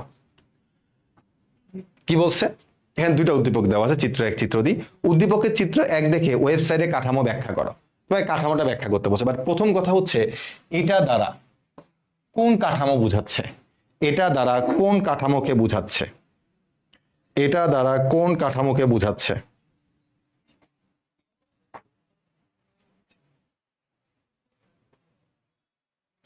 এটা দ্বারা কোন কাঠামো বুঝাচ্ছে একটু কমেন্ট করো।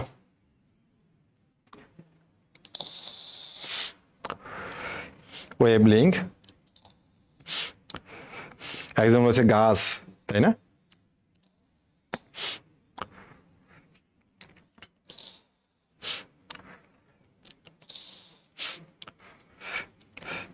নেটওয়ার্ক, তার মানে এটা দ্বারা হচ্ছে আমরা এই যে শিখছিলাম, দেখো আমাদের এটা নেটওয়ার্ক বা ওয়েব লিঙ্ক কাঠামো। তার মানে আমরা এটা দ্বারা হচ্ছে নেটওয়ার্ক বা ওয়েব লিঙ্ক কাঠামোটাকে বুঝি। তারপর নেটওয়ার্ক বা ওয়েব লিঙ্ক তুমি যাই বলো না কেন, ঠিক আছে। এখন তুমি ওটা নিয়ে একটু ব্যাখ্যা দিয়ে দিবা এখানে। এরপরে তোমরা একটু বলো যে চিত্র 1 কোন ধরনের ওয়েবসাইট স্ট্রাকচার ব্যবহার করা হয়েছে ব্যাখ্যা করো। আগে তোমাকে বলছে করা হয়েছে, মানে কোনটা ব্যবহার করা হয়েছে, তারপর তাকে নিয়ে তোমাকে একটু ব্যাখ্যা দিতে হবে। আর বলো এটা কি হবে। নেটওয়ার্ক ওয়েব লিঙ্ক আমাদের চলে গেছে, এবার এটা বলো। ফার্স্ট একটু খেয়াল করো তো, এতটুকু স্ট্রাকচার দ্বারা কি বোঝাচ্ছে, যে এতটুকু স্ট্রাকচার দ্বারা কি বোঝাচ্ছে, লিনিয়ার। বলবা যে এতটুকু দ্বারা আমাদের লিনিয়ারকে বোঝায়। এবং পরের টুকু দ্বারা কি বোঝায়, এই যে এখান থেকে শুরু হচ্ছে, তার মানে পরের টুকু যে এখান থেকে শুরু হচ্ছে পরেরটা, এটা দ্বারা আমাদের কি বোঝাচ্ছে, এটা দ্বারা আমাদের বোঝাচ্ছে হচ্ছে ভাই ট্রি স্ট্রাকচার। তার মানে এখন এই লিনিয়ার আর হচ্ছে ট্রি যোগ করলে কি পাওয়া যায়, যোগ করলে হচ্ছে ভাই আপনার মিশ্র বা হাইব্রিড স্ট্রাকচার। বুঝছো, এভাবে ব্যাখ্যা দিবা যে আমাদের প্রথম এই অংশটুকু দ্বারা হচ্ছে লিনিয়ারকে বোঝাচ্ছে, তারপর লিনিয়ার স্ট্রাকচার নিয়ে তুমি একটু কথাবার্তা বলে দিবা। তারপরে তোমার এই যে রেজাল্ট থেকে শুরু করে এটাকে হোম পেজ ধরবা, রেজাল্ট থেকে শুরু করে এখানে কি শুরু হচ্ছে, ট্রির মতো হচ্ছে। তার মানে তুমি তখন এখানে ট্রি স্ট্রাকচার নিয়ে কথা বলবা, ট্রি কাঠামো নিয়ে কথাবার্তা বলবা। তারপর বলে হ্যাঁ দুটাকে মিলে যুক্ত করে মিশ্র বা হাইব্রিড কাঠামো তৈরি হয়, এবং মিশ্র বা হাইব্রিড কাঠামোতে অনেক সুবিধা পাওয়া যায়, অনেক কথাবার্তা তুমি এভাবে লিখে দিবা। তার মানে যখন তুমি এটা কম্বাইন বলতে, তখন তুমি লিনিয়ার নিয়ে কথাবার্তা বলবা, তুমি ট্রি নিয়ে কথাবার্তা বলবা, তুমি হচ্ছে মিশ্র বা হাইব্রিড নিয়ে কথাবার্তা বলবা। সবগুলো নিয়ে কথাবার্তা বললে পেজ 1 থেকে 1.5 পেজ হয়ে যাবে। আর 1.5 পেজের মতো লিখলে তুমি 3 নম্বরের মধ্যে 3 নম্বরে পেয়ে যাবা, ঠিক আছে। Hybrid, very good. এটা কি বলছে দেখো, উদ্দীপকের চিত্র 2 হচ্ছে এটা, ওয়েবসাইট কাঠামোটি বড় শিক্ষা প্রতিষ্ঠানের জন্য আদর্শ নয়, উক্তিটি সত্যতা যাচাই পূর্বক মতামত দাও। তার মানে এখানে বেশ কিছু কথাবার্তা লিখতে হবে। তুমি একটু চিন্তা করে বলো যে আমাদের এই চিত্র 2 এটা আসলে কোন কাঠামো, এটা কোন কাঠামো। চিত্র 2 হচ্ছে আমাদের লিনিয়ার কাঠামো। কারণ এই লিনিয়ার কাঠামো শুধুমাত্র হোম পেজ, তারপরে আবার তোমার নেক্সট পেজ, তারপর নেক্সট পেজ এরকম যদি হয়ে থাকে একটা বড় শিক্ষা প্রতিষ্ঠানের জন্য, তাহলে কি সেই বড় শিক্ষা প্রতিষ্ঠানটা কি কখনো উপরে উঠতে পারবে? কখনো উঠতে পারবে না। তার মানে এটা কিন্তু আসলে আদর্শ নয়। তার মানে লিনিয়ার একটা যদি তুমি স্ট্রাকচার ইউজ করো একটা ওয়েবসাইটে, সেই লিনিয়ার স্ট্রাকচারটা কখনো একটা বড় শিক্ষা প্রতিষ্ঠান, কারণ যে বড় যে একটা ব্যবসায়িক প্রতিষ্ঠান হয়, নর্মাল যে একটা ব্যবসায়িক প্রতিষ্ঠান হয়, তাদের জন্য এটা কখনো আদর্শ নয়, তাদের জন্য এটা কখনো কি হবে না, আদর্শ নয়। কেন আদর্শ নয় তুমি এটা ব্যাখ্যা করে দেবে। আদর্শ নয় তার জন্য আমাদের অবশ্যই হাইব্রিডে যাইতে হবে, মিশ্রতে যাইতে হবে, কারণ মিশ্রতে এই সুবিধা পাওয়া যায় যেটা আমাদের লিনিয়ারের সুবিধা নাই। বিভিন্নভাবে তুমি কথাবার্তা লিখে দিলা, এবং তুমি যখন এটা গাইডের মধ্যে দেখবা তারা তোমাকে এখানে দেখবা যে অনেক সুন্দর করে তারা বলছে কেন আদর্শ নয়। বাট আমাদেরকে জানতে হবে যে ওই স্ট্রাকচারটা কি ধরনের স্ট্রাকচার, ওটা হচ্ছে আমাদের একটা লিনিয়ার স্ট্রাকচার। ঠিক আছে, তারপর তুমি এটা নিয়ে বেশ কিছু কথাবার্তা বলে দেবা।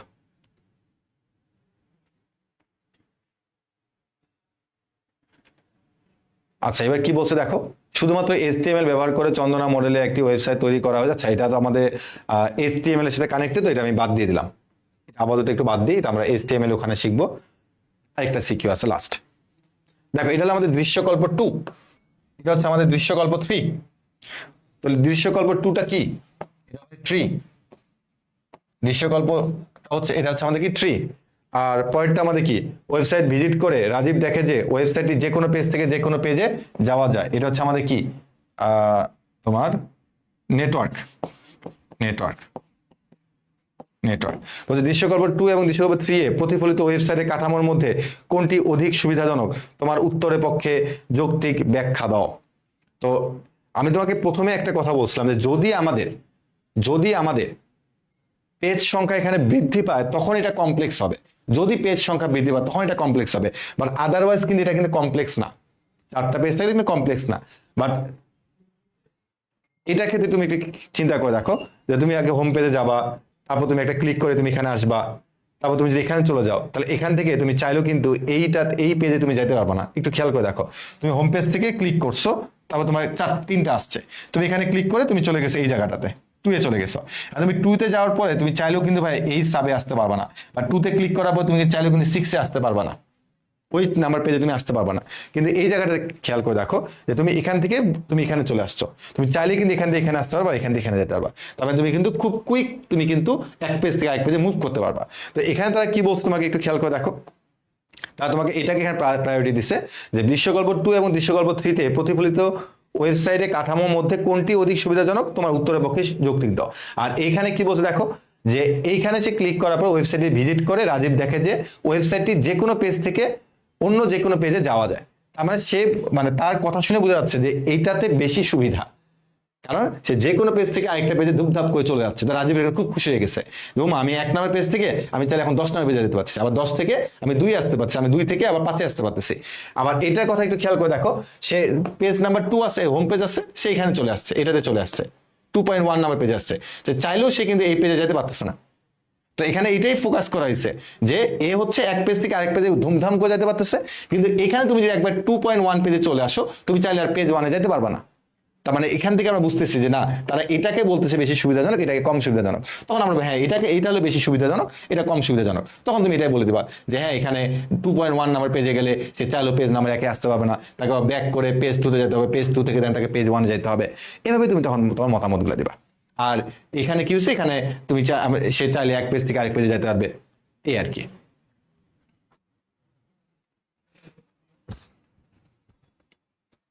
তার মানে আমাদের এটাতে বেশি সুবিধা, হ্যাঁ সুবিধা বেশি, সুবিধা বেশি বেশি।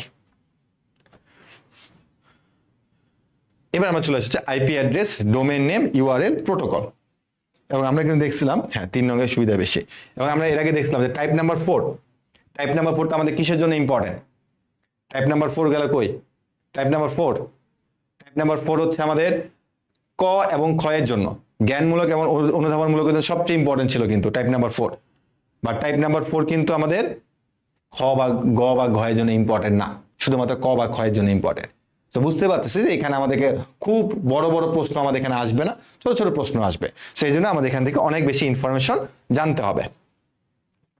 চলো আমরা সেই ইনফরমেশনগুলোকে এক এক করে জানি। এই যেখানে অনেকগুলো ইনফরমেশন দেওয়া আছে।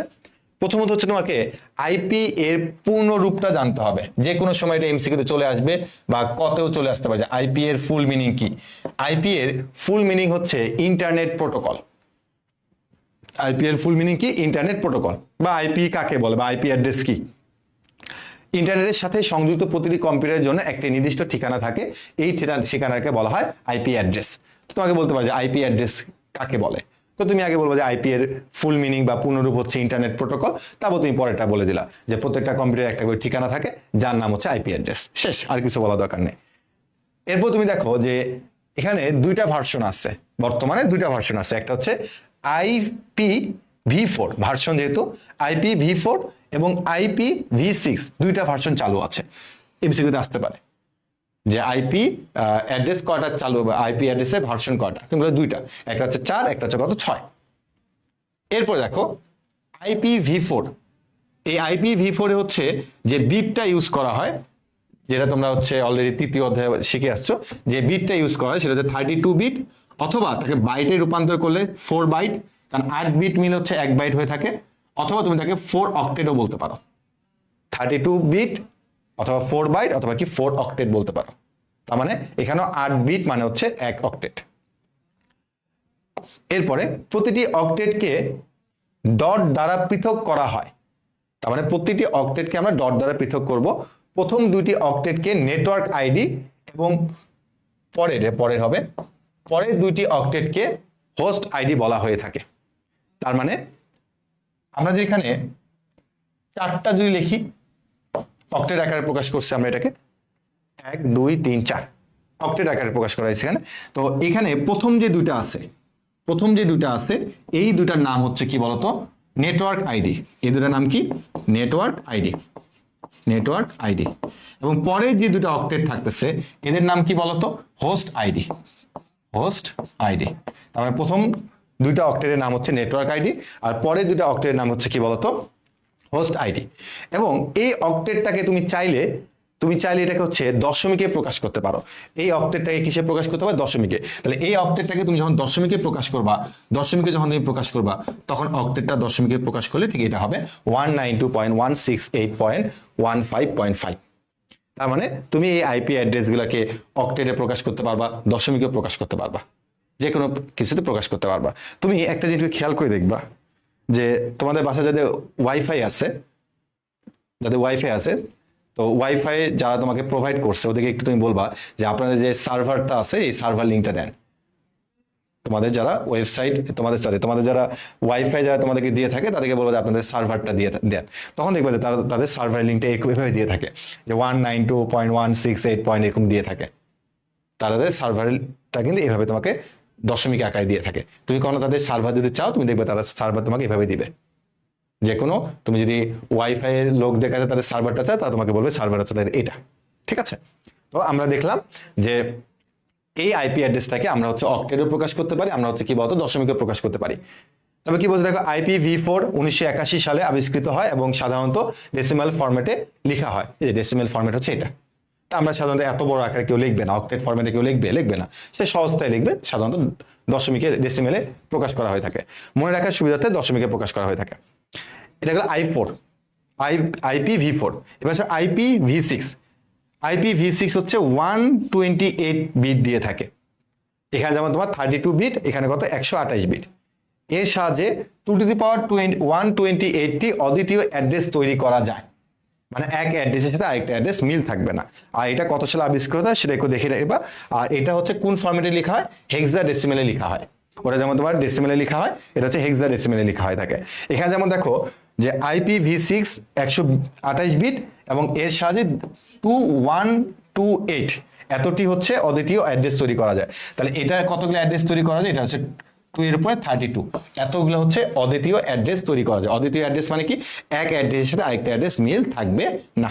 তার মানে বুঝতে পারতেছো এখানে অনেকগুলো তুমি চাইলে অ্যাড্রেস তৈরি করতে পারবা। তো এই ইনফরমেশনগুলো আমাদের একটু মনে রাখতে হবে।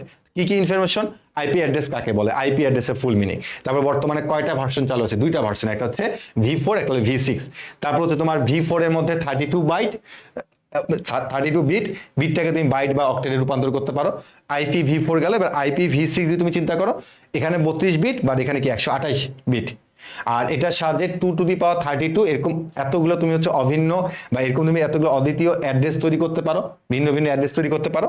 আর এখানে হচ্ছে 2 এর উপরে 128, ওই বিটটা তুমি এখানে দিয়ে দিবা, তাহলে এতগুলো তুমি অ্যাড্রেস তৈরি করতে পারবা। আর অক্টেটের মধ্যে হচ্ছে সাধারণত অক্টেট অথবা তুমি হচ্ছে ডেসিমেলে লেখার ফর্মেট হচ্ছে ডেসিমেল বা অক্টেট। তো সবসময় জানো ডেসিমেলটাই লেখা হয়ে থাকে, অক্টেটটা লেখা হয় না। আর ভি সিক্সে কোন ফরম্যাটে লেখা হয়ে থাকে? V6 মানে হেক্সা, ঠিক আছে, হেক্সা ডেসিমেলে ফরম্যাটে লেখা হয়ে থাকে। এই কিছু ইনফরমেশন তোমাকে এমসিকিউ বা ক বা খ এর জন্য তোমাকে মনে রাখাই লাগবে, ঠিক আছে, মনে রাখাই লাগবে। এখন তুমি একটু চিন্তা করে দেখো, এই যে আইপি অ্যাড্রেসটা, এই আইপি অ্যাড্রেসটা তোমার কাছে কি সহজ লাগতেছে নাকি কঠিন লাগতেছে? এই আইপি অ্যাড্রেসটা তোমার কাছে সহজ লাগতেছে নাকি কঠিন লাগতেছে? তো ভাই অবশ্যই একটু কঠিন লাগতেছে মনে হয়, কারণ একটা নাম্বার দিয়ে ডট ডট দিয়ে কেমন যেন একটু কঠিন কঠিন লাগতেছে। তো এই যে আইপি অ্যাড্রেসটা আছে, এই আইপি অ্যাড্রেসটা তুমি এখন সব জায়গাতে খুব একটা বেশি ইউজ করতে দেখবা না। তুমি এখন দেখবা যে ডোমেইন, ওই আইপি অ্যাড্রেসের রিপ্লেসে আসছে কি বলতো? ডোমেন। কি বলছে একটু খেয়াল করে দেখো, আইপি অ্যাড্রেস মনে রাখা কষ্টকর, মনে রাখা কষ্টকর। তুমি যেমন বেশ কয়েকটা ওয়েবসাইটের নাম এখন চাইলে বলতে পারবা।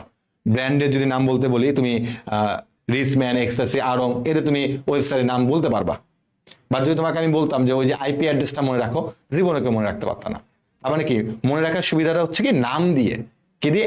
অ্যালফাবেটিক বা নাম দিয়ে মনে রাখাটা অনেক সুবিধাজনক। তো এই জন্য এখানে বলছে কি দেখো, আইপি অ্যাড্রেসটা মনে রাখা অনেক কষ্টকর, তাই আইপি অ্যাড্রেস মনে রাখার সুবিধার্থে পরবর্তীতে ডিএনএস মানে হচ্ছে ডোমেইন নেম সিস্টেম চালু করা হয়। আইপি অ্যাড্রেস এর আলফা নিউমেরিটিক ঠিকানাকে ডোমেইন নেম বলা হয়ে থাকে। অর্থাৎ তাদের হচ্ছে নাম দিয়ে, তাদের নাম দিয়ে হচ্ছে এখন আমরা হচ্ছে আইপি অ্যাড্রেসটাকে আমরা এখন কানেক্ট করব ডোমেইন দিয়ে। তার মানে আইপি অ্যাড্রেসটা মনে রাখা কষ্ট সাধন বলে সেটাকে একটু তোমার মডিফাই করে কি আনা হচ্ছে? ডিএনএস। আর ডিএনএস এর ফুল মিনিং কি? ডোমেইন, এন মানে হচ্ছে নেম, আর এস মানে হচ্ছে কি বলতো? সিস্টেম। Domain name system. আর এখন ডোমেইন তাহলে কোনটা? তুমি যে কোনো একটা ওয়েবসাইটে যাবা, দেখবা তাদের নাম আছে। যেমন আমাদের বন্দি পাঠশালার নাম কি? বন্দি পাঠশালা, বন্দি পাঠশালা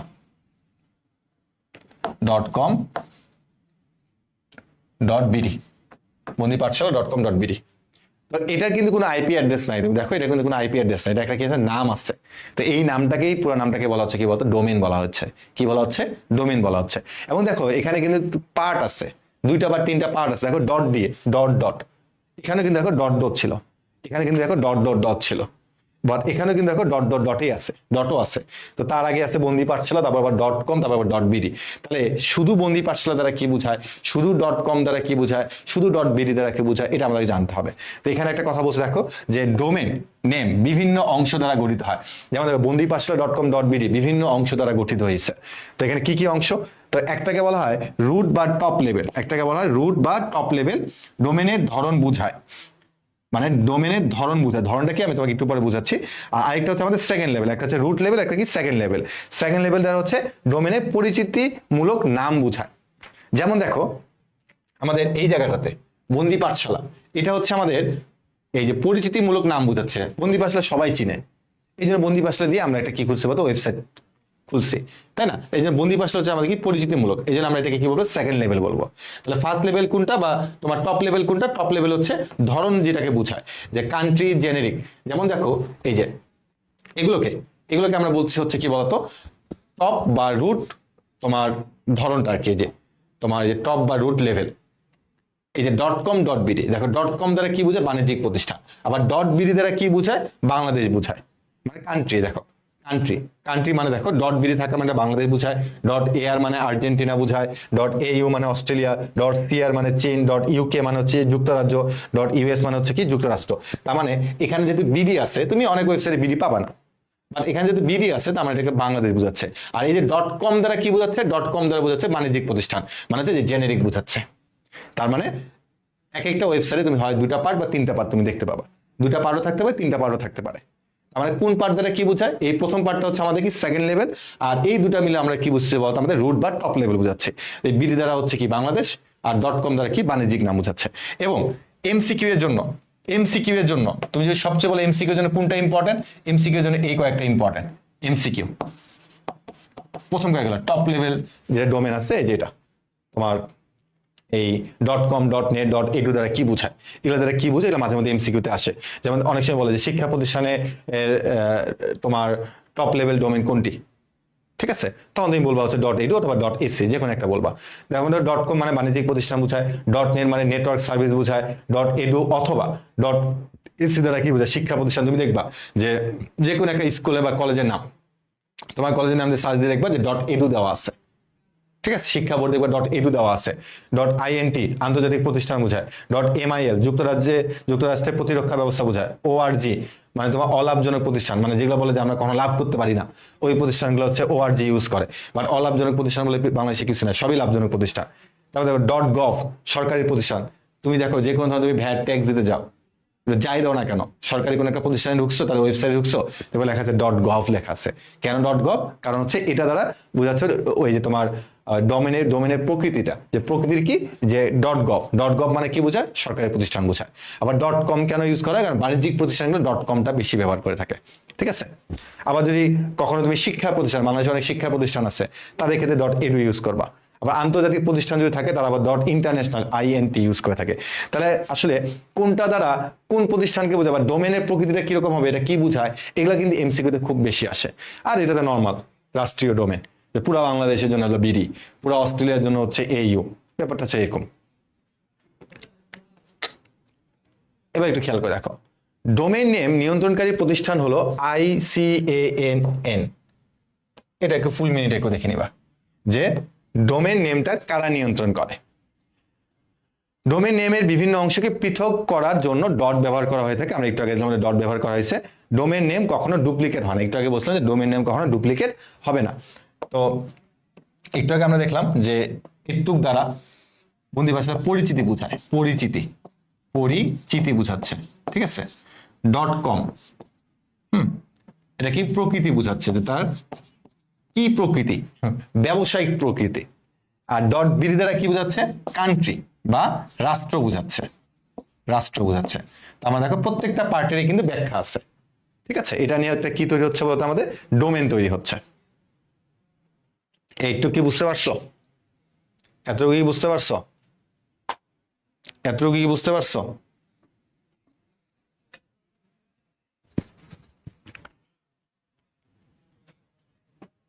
ঠিক আছে, ক্লাস শেষে পিডিএফটা এখানে অ্যাড করে দেওয়া হবে, দ্রুত অ্যাড করে দেওয়া হবে।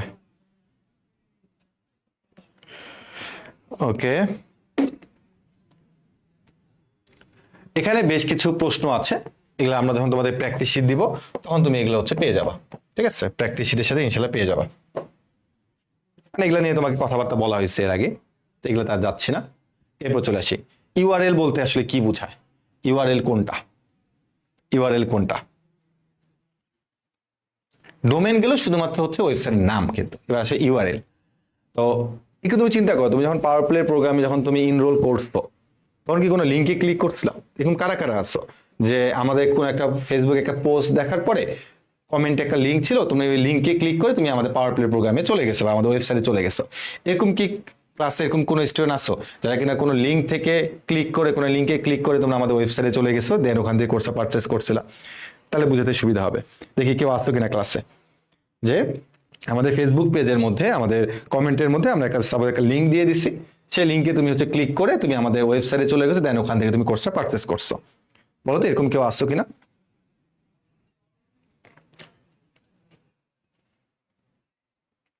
একজন লিখছে আমি আছি, আমি। ওকে, এছাড়াও তোমরা কিন্তু অনেক সময় বলো ভাই লিঙ্ক দেন, লিঙ্ক দেন। এই যে তোমরা লিঙ্ক চাও, এটা অ্যাকচুয়ালি আমরা কিন্তু ইউআরএল বলে থাকি, তাই না? জি, গুড, ডান। তার মানে তোমরা যে কোনো ধরনের ইউটিউবের লিঙ্ক বলো বা যে কোনো কিছু লিঙ্ক বলো, তো এটাকে আমরা সাধারণত কি বলতে থাকি বলতো? ইউআরএল বলে থাকি। কি বলে থাকি? ইউআরএল। আর ইউআরএল ফুল মিনিংটা তোমাকে অবশ্যই জানতে হবে। ইউআরএল এর ফুল মিনিংটা তোমাকে জানতে হবে। দেখো তো ইউআরএল এর ফুল মিনিংটা কি? যে ভাইয়া ইউনিভার্সাল বা ইউনিফর্ম যে কোনো একটা বলতে পারো, রিসোর্সেস লোকেটর। তো এটা হচ্ছে কি বলতো? ইউআরএল ফুল মিনিং যে কোনো সময় কতে চলে আসতে পারে, কতে চলে আসতে পারে, আবার এমসিকিউতে তোমাকে দিতে পারে। সো এটা ফুল মিনিং তোমাকে মনে রাখতে হবে। এটির সাহায্যে কোনো ফাইল বা ইনফরমেশনের সঠিক ঠিকানাটি শনাক্ত করা যায়। সঠিক ঠিকানাটি শনাক্ত করা যায় মানে কি? ওই যে তুমি বলে ভাই লিঙ্ক দেন, লিঙ্ক দেন মানে কি? তুমি ওই লিঙ্কে ক্লিক করে তুমি যা চাচ্ছ তা ওই লিঙ্কের মধ্যে আছে কিনা, ঠিক আছে? সঠিক ঠিকানায় তুমি যেতে যাচ্ছ। তার মানে আমরা কিন্তু তোমরা যখন কোর্স পারচেস করছো, আমরা কিন্তু আমাদের প্রত্যেকটা প্রমোশনাল ভিডিও বা প্রত্যেকটাতে আমরা কিন্তু একটা লিঙ্ক দিয়ে রাখছিলাম। তো ওই লিঙ্কে ক্লিক করে তুমি যেন একদম ওই অ্যাড্রেসে চলে যেতে পারো যেখান থেকে তুমি আমাদের পাওয়ার প্লে প্রোগ্রামের সাথে সরাসরি যুক্ত হতে পারো, ঠিক ঠিক আছে, এটাকে বলা হচ্ছে ইউআরএল লিঙ্ক। তো এই ইউআরএলটা হচ্ছে তিনটি অংশ দ্বারা গঠিত। কয়টি অংশ দ্বারা গঠিত? তিনটি অংশ। একটা হচ্ছে প্রোটোকল, একটা হচ্ছে হোস্ট নেম, আর একটা হচ্ছে তোমার কি বলতো ডিরেক্টরি পাথ বা তোমার ডিরেক্ট পাথ, তুমি যেটাই বলতে পারো। তো কোনটা দ্বারা চলো কি বুঝাই দেখি আমরা। প্রথমে এই যে HTTP ডাবল স্ল্যাশ, এটা দ্বারা আমরা কি বুঝি? এটা দ্বারা আমরা বুঝি হচ্ছে প্রোটোকল। এটা দ্বারা আমরা কি বুঝি? প্রোটোকল বুঝে থাকি। প্রথম পার্টটুকু হচ্ছে আমাদের কি প্রোটোকল। এরপর আসে পরেরটা www.bondipassla.com, এই পর্যন্ত। এটাকে আমরা বলবো হোস্ট নেম, মানে কি বন্দিপাসলা নাম না? বন্দিপাসলা অবশ্যই কি হোস্ট নেম, তার মানে এটার নাম হচ্ছে কি বলতো হোস্ট নেম। এবং লাস্টে যেটা পাওয়ার প্লে 25, হোস্ট নেমের পরে পাওয়ার প্লে 25, এটাকে তোমরা কি বলবা বলতো? Direct path. অর্থাৎ তোমার আসল যে ঠিকানাটা তুমি সেখানে চলে গেছো। তার মানে প্রথমটা হচ্ছে আমাদের প্রোটোকল, পরেরটা হচ্ছে আমাদের কি বলতো হোস্ট নেম, এবং লাস্টেরটা হচ্ছে আমাদের কি পাথ বা আমাদের যেটা আসল গন্তব্য সেটা। বা যদি আমি তোমাকে এই পাথটা না দিতাম, তুমি শুধুমাত্র বন্দিপাসলার ওয়েবসাইটে থাকতা, সবগুলোর মাঝখানে থাকতা, কিন্তু তোমার আসল জায়গায় যদি তুমি যেতে চাও তাহলে তোমাকে অবশ্যই এই পাওয়ার প্লে 25 এই পর্যন্ত তোমাকে যেতে হবে। তুমি সাধারণত তোমাদের যাদের ল্যাপটপ বা মোবাইল আছে, তোমরা অনেক সময় ফোল্ডার ক্রিয়েট করো। সাপোজ একটা ফোল্ডারের নাম দিলে হচ্ছে 25, তার ভিতরে তুমি হচ্ছে বইয়ের নাম দিলে, ফোল্ডার নাম হচ্ছে বই, তার ভিতরে হচ্ছে তুমি বাংলা, ইংলিশ, আইসিটি তুমি সবকিছু দিলা। তো একজন যদি চায় যে আমাকে তুমি বাংলা আর বাংলা ম্যাথের ম্যাট্রিক্স এই চ্যাপ্টারটা লিঙ্কটা দাও, তখন তুমি কি তাকে এই পুরো বইটা লিঙ্কটা দিবা, নাকি তুমি হচ্ছে এইটার ভেতরে যে আরো যে ছোট ছোট যে ফোল্ডারগুলো আছে তুমি লাস্ট ফোল্ডারের লিঙ্কটা তাকে দিবা না? এবং সে যেন ডিরেক্টলি ওই ম্যাট্রিক্স নিয়ে চলে যেতে পারে, তাই না? তো ব্যাপারটা আসলে এখানে এরকমই যে একদম তোমাকে ডিরেক্ট পাথে তুমি যদি যেতে চাও, তাহলে সেটা হচ্ছে কি বলতো ইউআরএল। ইউআরএল এর মাধ্যমে তুমি হচ্ছে সরাসরি একদম আসল গন্তব্যস্থানে তুমি পৌঁছে যেতে পারবে।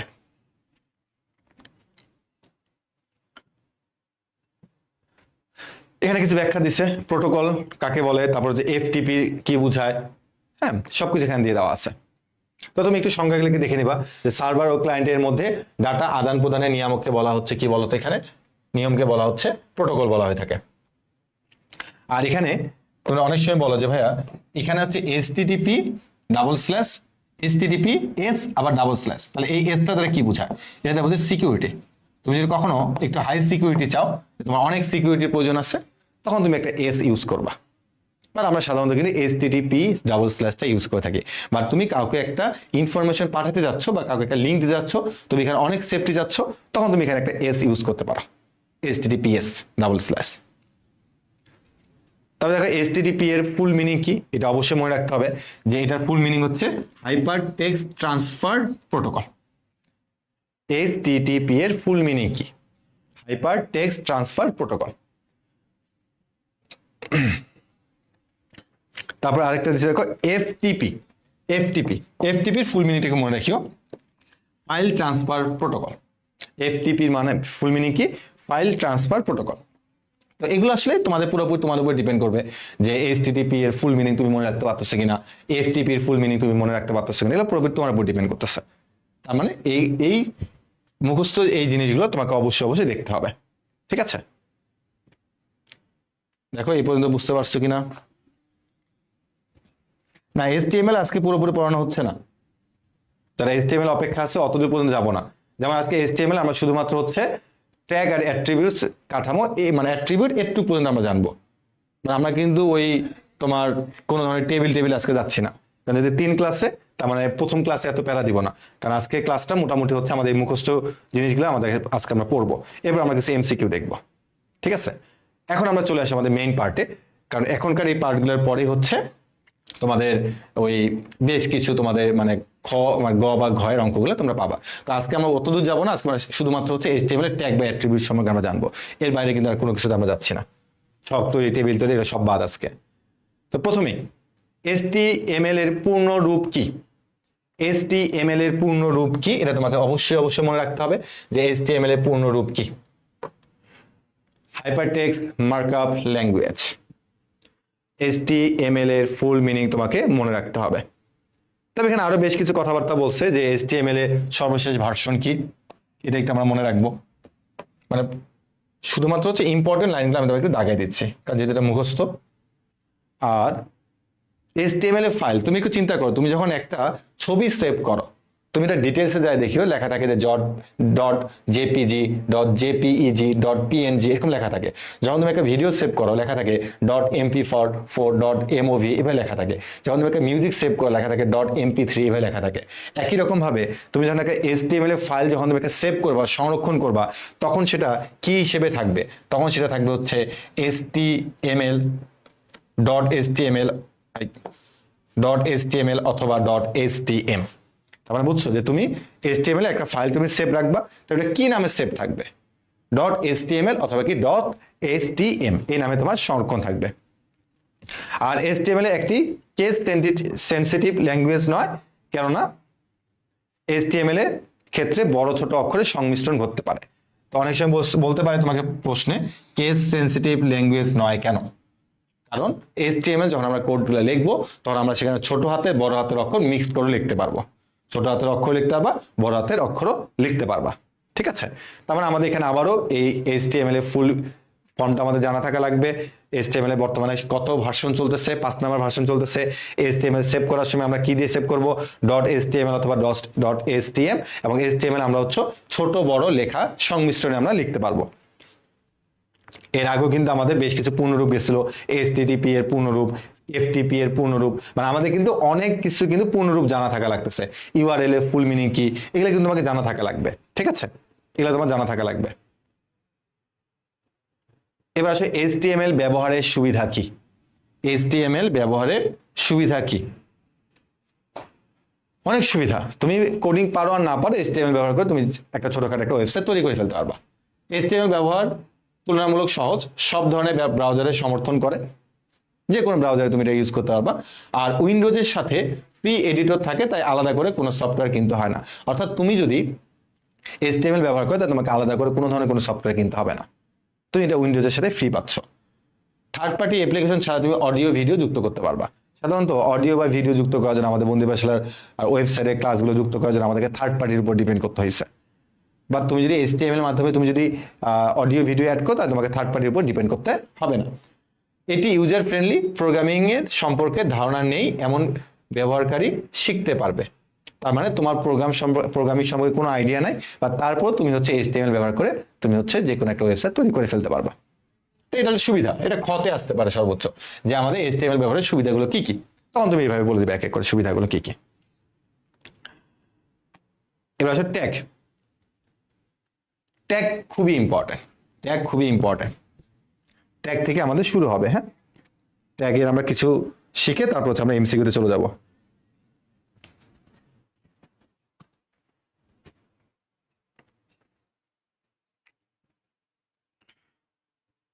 এই চ্যাপ্টার থেকে কত মার্কের কোশ্চেনে একটা সিকিউ থাকবে এবং 3টা থেকে 4টা MCQ থাকবে। চলো আমরা প্রথমে আগে একটু ট্যাগ সম্পর্কে একটু আইডিয়া নিই। HTML ব্যবহৃত বিভিন্ন প্রকার সাংকেতিক চিহ্নকে ট্যাগ বলা হয়ে থাকে। দেখো ভাই, তুমি যখন HTML যখন তুমি ব্যবহার করবা, তখন তোমাকে অনেক সাংকেতিক চিহ্ন ইউজ করতে হবে। আর এই সাংকেতিক চিহ্নগুলোকে আমরা কি বলে থাকি বলতো? ট্যাগ বলে থাকি। যেমন আমরা যখন বাংলা ভাষা লিখি, আমরা কি করি? সরিয়, সরেয়া, ক, খ, এগুলো ব্যবহার করে আমরা কি করি? একটা শব্দ তৈরি করি, একটা সেন্টেন্স তারপর তৈরি করি, তাই না? ঠিক একই রকম ভাবে তুমি যদি HTML এ কাজ করতে চাও, তাহলে তোমাকে কি ইউজ করতে হবে বলতো? সাংকেতিক চিহ্ন, ট্যাগ ইউজ করতে হবে। প্রতিটি ট্যাগে কতগুলো কিওয়ার্ড থাকে। কিওয়ার্ড থাকে, যেমন তুমি যদি নর্মালি একটা ভাষা চিন্তা করলা যে আজকে তুমি যা লিখতেছো, সরিয়া, বর্গজ, কয়কারকে, আবার তুমি কালকে যদি লেখো, তাহলে একই কি কিওয়ার্ড ইউজ হবে নাকি ভিন্ন ভিন্ন কিওয়ার্ড, ভিন্ন ভিন্ন শব্দ বা ভিন্ন ভিন্ন তোমার ওয়ার্ড ইউজ হচ্ছে? ঠিক এখানে একই রকম ভাবে যে প্রতিটি ট্যাগ কতগুলো কিওয়ার্ড দ্বারা গঠিত। প্রতিটি ট্যাগকে অ্যাঙ্গেল ব্র্যাকেটের ভেতরে লিখতে হয়। অ্যাঙ্গেল ব্র্যাকেট কোনটা? অ্যাঙ্গেল ব্র্যাকেট হচ্ছে এটা হচ্ছে মানে যে আমরা গ্রেটার দেন লেস দেন লিখি না, গ্রেটার দেন লেস দেন, ওগুলোকে আমরা বলে থাকি কি বলতো এখানে? Angle bracket. অ্যাঙ্গেল ব্র্যাকেটের মধ্যে আমরা এই কিওয়ার্ডগুলো লিখে থাকি। প্রতিটি ট্যাগের শেষ বোঝাতে আমরা হচ্ছে স্ল্যাশ ব্যবহার করে থাকি। অর্থাৎ তুমি যখন একটা ট্যাগ লিখবা, তুমি যদি একটা ট্যাগ লিখো, তাহলে এটা হচ্ছে একটা ট্যাগ, এবং এই ট্যাগটা তুমি যদি শেষ বোঝাতে চাও, তাহলে আমাকে স্ল্যাশ ইউজ করতে হবে। তার মানে আমি একটা কিওয়ার্ড ইউজ করব এবং ওটা আমি শেষ করব। তাহলে এই ট্যাগটা তুমি যদি শেষ করতে চাও, তাহলে তোমাকে এরকম স্ল্যাশ দিয়ে শেষ করতে হবে। সাপোজ ধরে নাও আমি এই তোমার অ্যাঙ্গেল ব্র্যাকেটের মধ্যে একটা বি ইউজ করলাম, তারপর আমি এখানে কিছু একটা লিখলাম, তারপর আমি এখন এইটাকে শেষ করতে যাচ্ছি, তবে স্ল্যাশ বি দিতে হবে তোমাকে। তার মানে তুমি কোন একটা ট্যাগ শুরু করলে তোমাকে সেই ট্যাগটা শেষ করতে হবে। যেমন দেখো এখানে তারা বলছে প্রতিটি ট্যাগের শেষ বোঝাতে স্ল্যাশ ইউজ করা হয়, যেমন বোল্ড বোঝাতে বি ব্যবহার করা হয়ে থাকে, বি অ্যাঙ্গেল ব্র্যাকেটের ভিতরে বি আছে, আবার স্ল্যাশ দিয়ে বি দিয়ে শেষ করে ফেলা হয়েছে, আবার ইতালিক দিয়ে আই বোঝানো হয়, আবার এটাকে শেষ করানো হয়েছে। ঠিক আছে, তো আমরা এখন আরো বেশ কিছু জিনিস দেখবো, চলো। তারপরে আমরা এখানে এটা বুঝলাম যে আমাদের অ্যাঙ্গেল ব্র্যাকেট লাগবে, অ্যাঙ্গেল ব্র্যাকেটের শুরু আছে এবং শেষ আছে, শুরু আছে এবং শেষ আছে। তো এগুলো আমরা একটু পরে আবার দেখবো এক এক করে। তো এখানে বলা হচ্ছে ট্যাগ হচ্ছে দুই প্রকার, খুবই ইম্পর্টেন্ট, কয়ের জন্য বা ক্ষয়ের জন্য অনেক ইম্পর্টেন্ট, অবা ক্ষয়ের জন্য, যে ট্যাগ হচ্ছে এখানে দুই ধরনের, একটা হচ্ছে কন্টেইনার ট্যাগ আর একটা হচ্ছে কি বলে এমটি ট্যাগ বা ফাঁকা ট্যাগ। তো কন্টেইনার ট্যাগ কাকে বলে? কন্টেইনার মানে হচ্ছে ধারণ করা, কাউকে সে ধরে রাখবে। এখন ধরে রাখার জন্য অবশ্যই উপরেও কিছু থাকা লাগে, নিচেও কিছু থাকা লাগে। সাপোজ তুমি হচ্ছে পানি ধরে রাখতে যাচ্ছ, তাহলে কি একটা কন্টেনারের মধ্যে পানি রাখবা, তার মানে কি উপর থেকেও সে তাকে ধরে রাখছে, নিচ থেকেও তাকে ধরে রাখছে। তো এখানে এরকমই দেখো, কন্টেনার বা ধারক ট্যাগ হচ্ছে যেসব ট্যাগের শুরু আছে এবং শেষ আছে, সেসব ট্যাগকে বলা হয় কন্টেইনার ট্যাগ, শুরু এবং শেষ থাকবে। যেমন দেখো একটু আগে আমি লিখছিলাম বি, কিছু এখানে একটা লিখবো, বা আমি এখানে আইসিডি লিখলাম, যেটা আইসিডি ক্লাস, আইসিডি লিখলাম এবং আমি এটাকে শেষ করলাম। তার মানে দেখো এই আইসিডিটাকে কিন্তু ধরে রাখছে, একটা আমার শুরুর ট্যাগ আছে, একটা আমার শেষের ট্যাগ আছে। তার মানে আমার আইসিডি কিন্তু আসলে কন্টেনারের মধ্যে আছে, মানে কি ধরে আসছে কেউ একজন। আর কাছে এমটি ট্যাগ বা ফাঁকা ট্যাগ, এমটি ট্যাগ বা ফাঁকা ট্যাগ মানে কি, যেসব ট্যাগের শুরু আছে কিন্তু শেষ নেই, সেসব ট্যাগকে কি বলা হয়? এমটি ট্যাগ বলা হয়। তার মানে আমার কন্টেনার ট্যাগও হইতে পারে, এটা এমটি ট্যাগও হতে পারে। ঠিক আছে, তো এখানে তোমার এমটি ট্যাগের জন্য কে কে আছে দেখো, এই যে ইমেজ আছে, মানে তুমি যদি কখনো ইমেজ অ্যাড করো, তুমি তাকে অবশ্যই অ্যাঙ্গেল ব্র্যাকেটের মধ্যে লিখবা, কিন্তু তার কোনো তোমার শেষ মানে তাকে ফিনিশ করার জন্য কোনো সময় তোমাকে অ্যাঙ্গেল ব্র্যাকেট ইউজ করা লাগবে না, শুধুমাত্র তুমি হচ্ছে ইমেজ লিখে দেবে অ্যাঙ্গেল ব্র্যাকেটের মধ্যে, শেষ, তাকে ফিনিশ করার কোনো দরকার নেই। এরকম ভাবে তুমি যদি কখনো ব্রেক দিতে চাও, দুটো লাইনের মাঝখানে ব্রেক দিতে চাও, তখন তুমি হচ্ছে বিআর ইউজ করবে। এই বিআর ইউজ করাতেও তোমার কোনো ধরনের কোনো ফিনিশিং ট্যাগ লাগবে না। ঠিক আছে, আরেকটা হচ্ছে তোমার কি এইচআর, মানে সমান্তরাল লাইন তৈরি করা। তুমি কোনো সমান্তরাল লাইন যদি তৈরি করতে চাও, তাহলে তুমি হচ্ছে এইচআর এই ট্যাগটা তুমি ইউজ করতে পারবা। তার মানে এই ট্যাগগুলোকে বলা হচ্ছে কি বলতে এমটি বা ফাঁকা ট্যাগ, যার শুরু আছে কিন্তু শেষ নেই, অর্থাৎ এই ট্যাগগুলো তোমাকে শেষ করতে হবে না। আমরা এমসিকিউতে আসতে পারে যে কোন ট্যাগটা শেষ করার কোনো প্রয়োজন নাই, বা কোনটি এমটি ট্যাগ বা ফাঁকা ট্যাগ, তখন তোমাকে মনে রাখতে হবে একটা হচ্ছে ইমেজ বা আইএমজি, একটা হচ্ছে বিআর, আর একটা হচ্ছে তোমার কি বলতো এইচআর। এই তিনটা ট্যাগকে আমরা কি ট্যাগ বলতেছি বলতো? আমরা এমটি ট্যাগ বলতেছি। ঠিক আছে, আর বাকি যত ট্যাগ আছে সবগুলোকে আমরা কি বলছি? কন্টেনার ট্যাগ বা ধারক ট্যাগ আমরা বলতেছি। এমসিকিউর জন্য এটা খুবই খুবই ইম্পর্টেন্ট। ঠিক আছে,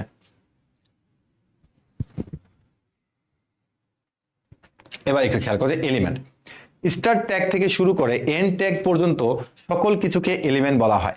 এলিমেন্টের মূলত তিনটা অংশ আছে, অর্থাৎ আমরা এগুলোকে এলিমেন্ট বলতেছি, মানে পুরোটাকে আমরা একটা এলিমেন্ট বলতেছি, এই পুরোটাকে আমরা একটা এলিমেন্ট বলতেছি। তো এই এলিমেন্টে হচ্ছে তিনটা অংশ আছে। কয়টা অংশ আছে? তিনটা অংশ আছে। তাহলে আমি বললাম হচ্ছে এখানে আমি বি লিখলাম, এখানে আমি আইসিডি লিখলাম, এখানে আমি বি কে ক্লোজ করে দিলাম। তাহলে এটার তিনটা অংশ আছে। সেই তিনটা অংশ কি কি? প্রথম যে অংশটা আছে তার নাম হচ্ছে স্টার্ট ট্যাগ, মানে শুরু। স্টার্ট ট্যাগ মানে সে শুরু করলো। মাঝখানে যে আছে তার নাম হচ্ছে কন্টেন্ট এলিমেন্ট, তার নাম হচ্ছে কি? Content element. আর লাস্টে যে আছে তার নাম হচ্ছে ক্লোজিং ট্যাগ। কি ট্যাগ? Closing tag. তাহলে এই পুরোটার নাম কি? এই পুরোটার নাম কিন্তু ভাই এলিমেন্ট। পুরোটার নাম কি? এলিমেন্ট। পুরোটার নাম কিন্তু এলিমেন্ট, বাট এই এলিমেন্টটা হচ্ছে তিনটা অংশ দ্বারা গঠিত। প্রথম অংশটাকে বলা হয় স্টার্ট ট্যাগ, মাঝখানটাকে বলা হয় কন্টেন্ট এলিমেন্ট, লাস্টে কি বলা হয়? ক্লোজিং ট্যাগ বলা হয়। ঠিক আছে, তার মানে কন্টেন্ট সেটা আমাদের এলিমেন্ট কয়টা অংশ নিয়ে গঠিত? তিনটা অংশ নিয়ে গঠিত। যে কোনো সময় এমসিকিউতে দিয়ে দিতে পারে। এবার হচ্ছে অ্যাট্রিবিউট। অ্যাট্রিবিউট কি বলতে? কোনো কিছু বৈশিষ্ট্য নির্ধারক নির্দেশ, ইহা এলিমেন্ট এর বাড়তি তথ্য উপস্থাপন করে, ইহা স্টার ট্যাগে নির্দিষ্ট করে দেওয়া থাকে। এর আবার দুইটা অংশ। ভাই অ্যাট্রিবিউট জিনিসটা আবার কি? দেখো আমরা কিছুক্ষণ আগে শিখলাম যে এলিমেন্ট, এবার আমরা কি শিখবো বলতো? অ্যাট্রিবিউট শিখবো। যেমন আমি বললাম তোমার নাম ধরে নাও যে রাসেল, রাসেল ভালো ছেলে, তোমার এটা পছন্দ নেই, না ভাইয়া আমার সাথে আরো কয়েকটা গুণ অ্যাড করেন। বললাম ঠিক আছে, রাসেল অনেক ভালো ছেলে, অনেক পড়াশোনা করে, ভালো ক্রিকেট খেলে, ভালো ফুটবল খেলে, বহুত প্রশংসা করে দিলাম। তাহলে এই যে এক্সট্রা কি অনেকগুলো কথা আমি অ্যাড করে দিলাম না?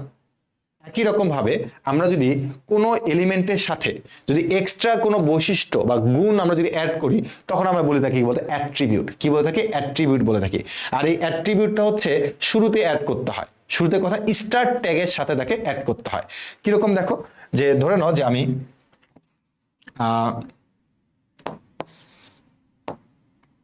এখানে দিলাম, কি দিব, হ্যাঁ বোল্ড, বি হইল, তারপরে ALIGN, এটা আমরা পরে বুঝবো, অ্যালাইন সেন্টার,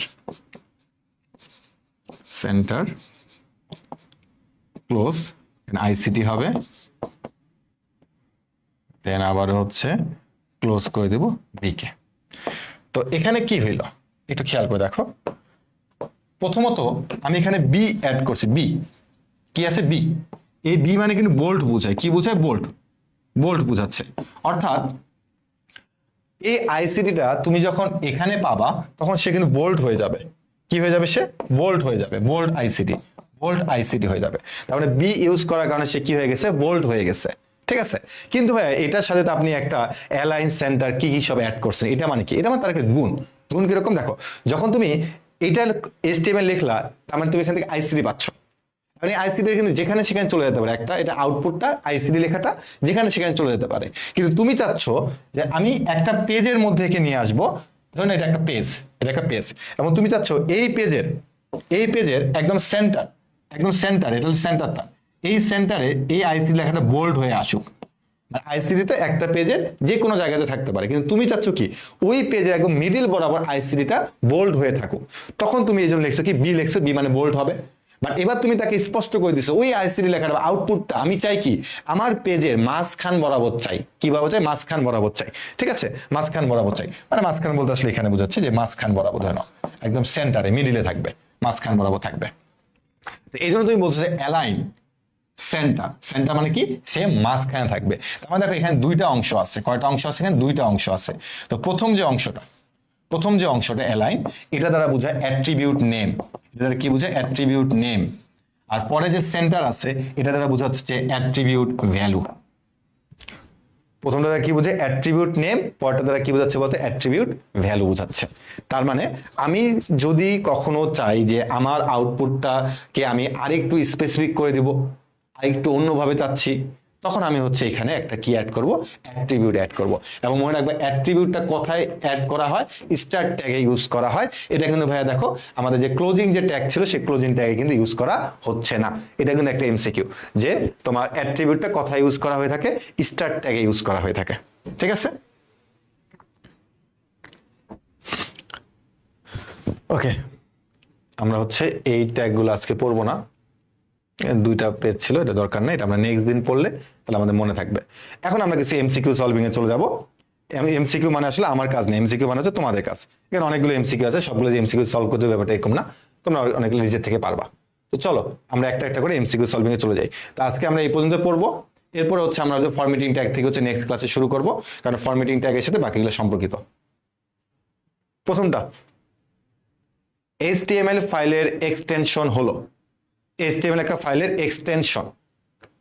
এটা কি মানে তোমার এক্সটেনশন একটা আকারে থাকবে, যেমন তুমি একটা ছবি নিলে একটা .png থাকে, .mp, এটা এক্সটেনশন বোঝায়, একটা ভিডিওর এক্সটেনশন। তুমি একটা ভিডিওর নাম দিবা, কিন্তু তুমি যদি .mp4টা বাদ দিয়ে দাও জীবন ভিডিও আকারে থাকবে না, .mp4 থাকবে, এটা এক্সটেনশন। .png একটা ছবি একটা নাম তুমি দিতে পারো, কিন্তু .png বা .jpg থাকতে হবে।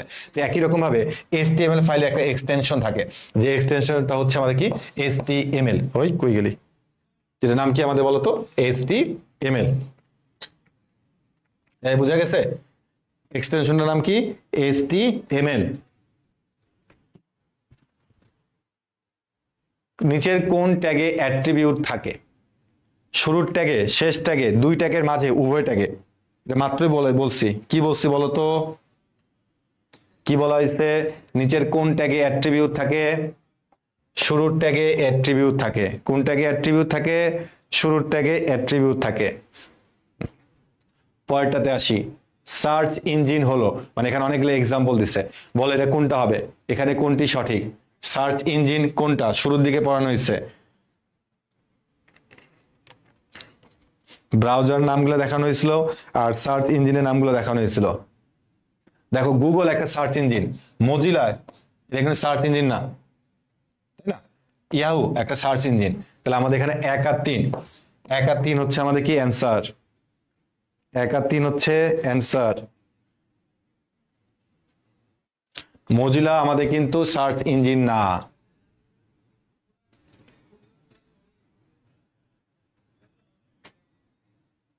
বলছে যে এটা একটা, এই অ্যাড্রেসটার ব্যবহৃত বিভিন্ন অংশ, প্রোটোকল, ঠিক আছে, ডোমেন নেম এটাও ঠিক আছে, ডিরেক্ট পাথ, ডিরেক্ট পাথ না ভাই। কেন ডিরেক্ট পাথ না? কারণ আমি তোমাকে বুঝাইছিলাম কিন্তু ভাইয়া যে ডিরেক্ট পাথ যদি হইতে হয় তাহলে অবশ্যই অবশ্যই ধরে নাও যেখানে একটা স্ল্যাশ দিয়ে হোক বা কিছু একটা দিয়ে সেই অ্যাড্রেসটা এখানে লেখা থাকবে। এটা প্রোটোকল, এটা হচ্ছে তার নেম, হোস্ট নেম। আর অবশ্যই যদি তুমি এখানে চিন্তা করো যে ডিরেক্ট একটা পাথ থাকবে, তাহলে ডিরেক্ট পাথ এখানে কিছু একটা থাকবে, একটা ফোল্ডার নেম, একটা ফাইল নেম বা একটা কোর্স নেম কিছু একটা থাকবে, তাই না? তার মানে এখানে কিন্তু একজন 1 2 3 3টা বলছে, এটা কিন্তু তোমার ইয়া হবে না, মানে ডিরেক্টরি, মানে ডিরেক্ট পাথ হবে না, ডিরেক্ট পাথ নাই এখানে, ডিরেক্ট পাথ নাই এখানে, কিছু বলা নাই। এর আগে আমি পাওয়ার প্লে 25 লিখলাম, এখানে কি তেমন কিছু লেখা আছে? উত্তরটা না, নাই। তার মানে এটা শুধুমাত্র হচ্ছে 1 আর 2 হবে, শুধুমাত্র 1 আর 2, এ হচ্ছে অ্যান্সার, শুধুমাত্র 1 আর 2। একটি HTML ফাইলে শুরুর ট্যাগ হিসেবে HTML থাকে, ঠিক আছে, মানে শুরুর ট্যাগ হিসেবে তোমার এটা থাকবে। প্রতি জোড়া শুরু ও শেষ থাকে, শেষ ট্যাগ থাকে, অ্যাট্রিবিউট শুরুর ট্যাগে থাকে, এটা ঠিক আছে। এখন এটা কিন্তু ঠিক না। কেন এটা ঠিক না? বলছে কি দেখো, প্রতি জোড়া শুরু ও শেষ ট্যাগ থাকে। আমরা এখানে শিখছি ট্যাগ 2 ধরনের, একটা হচ্ছে তোমার শুরুর ট্যাগ থাকবে, শেষের ট্যাগ থাকবে, মানে ধারক ট্যাগ শিখছি, আর একটা হচ্ছে এমটি ট্যাগ শিখছি। তো এমটি ট্যাগে কিন্তু শুরুর ট্যাগ থাকে, শেষের ট্যাগ থাকে না। বা তারা আমাকে বলছে প্রতি জোড়া শুরু ও শেষ ট্যাগ থাকে, মানে ওই যে 2 প্রকার ভেদ, আমরা ওইটার মধ্যে আর পড়তেছে না, আমরা ভুল কথা বলছে। তাহলে আমার অ্যান্সার হচ্ছে কি 1 আর 3, 1 আর 3 হচ্ছে অ্যান্সার। ইউআরএল হলো ওয়েব পেজের সরাসরি একটা অ্যাড্রেস, এগুলো মুখস্থ বিদ্যা। এখন ওয়েবসাইটের একক ঠিকানা আগেরটাই ইউআরএল, মানে এর আগেরটা বলছে তোমাকে ইউআরএল হলো ওয়েব পেজের অ্যাড্রেস, এবার এটা কি বলছে দেখো, ওয়েবসাইটের একক ঠিকানা ইউআরএল, মানে আগেরটা ঠিক রিভার্স করে দিচ্ছে তোমাকে এখানে। সারা বিশ্বের সকল আইপি অ্যাড্রেস ও ডোমেন নেম কারা নিয়ন্ত্রণ করে? এটা দেখছিলাম না, ICANN এমসিকিউ। তার মানে দেখো যে আমাদের ওই ইনফরমেশনগুলো যদি মনে না থাকে তাহলে আমরা কিন্তু অনেক কিছুই পারবো না। এটা মাত্র দেখলাম। এটা একটি আইপি অ্যাড্রেসকে প্রকাশের জন্য মোট কতটি বিটের প্রয়োজন পড়ে? আইপি অ্যাড্রেসকে দেওয়ার জন্য আমাদের হচ্ছে 32 এতটি বিটের প্রয়োজন পড়ে। এখানে কি বলছে দেখো, আইপি অ্যাড্রেস IPv4 এ কত বিটের? V4 হচ্ছে আমাদের কি 32 বিট। আর যদি আমাদেরকে বলতে এখানে IPv6, তাহলে আমরা কি বলতাম বলতো? 128, 128। শিক্ষা প্রতিষ্ঠানে ব্যবহৃত টপ লেভেলের ডোমেনের নাম কি? শিক্ষা প্রতিষ্ঠান বলছে, শিক্ষা প্রতিষ্ঠান, তার মানে কি হবে .edu অথবা .ac, আমরা শিখে আসছি এমসিকিউ এর জন্য।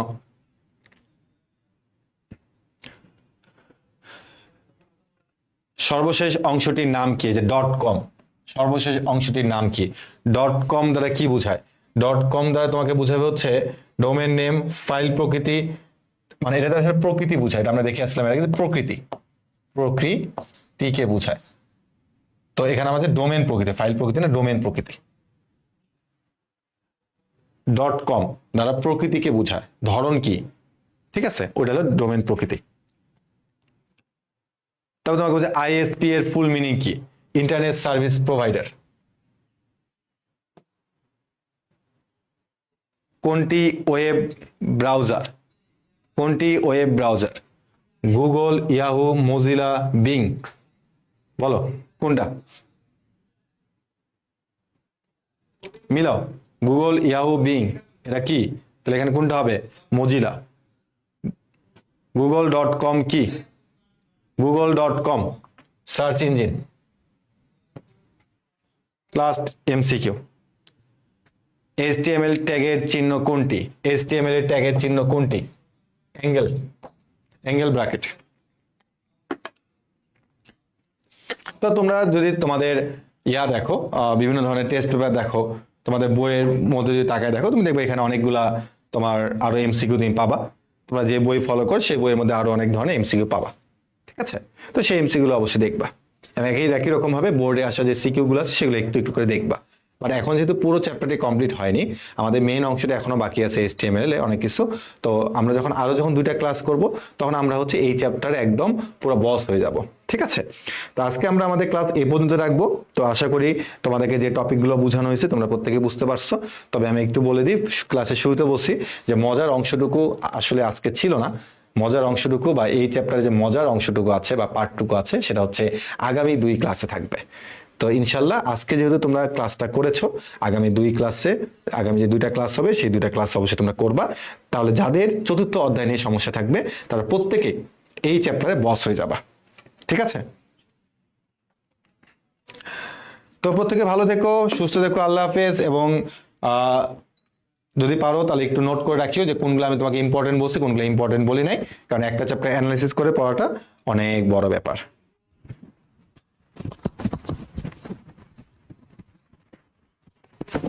হ্যাঁ, তোমাদের যদি নোট অবশ্যই দেওয়া ইচ্ছা থাকে তোমরা অবশ্যই বন্ধুবান্ধব গ্রুপে অবশ্যই নোট সাবমিট করবা, ঠিক আছে? তো ঠিক আছে, আল্লাহ হাফেজ।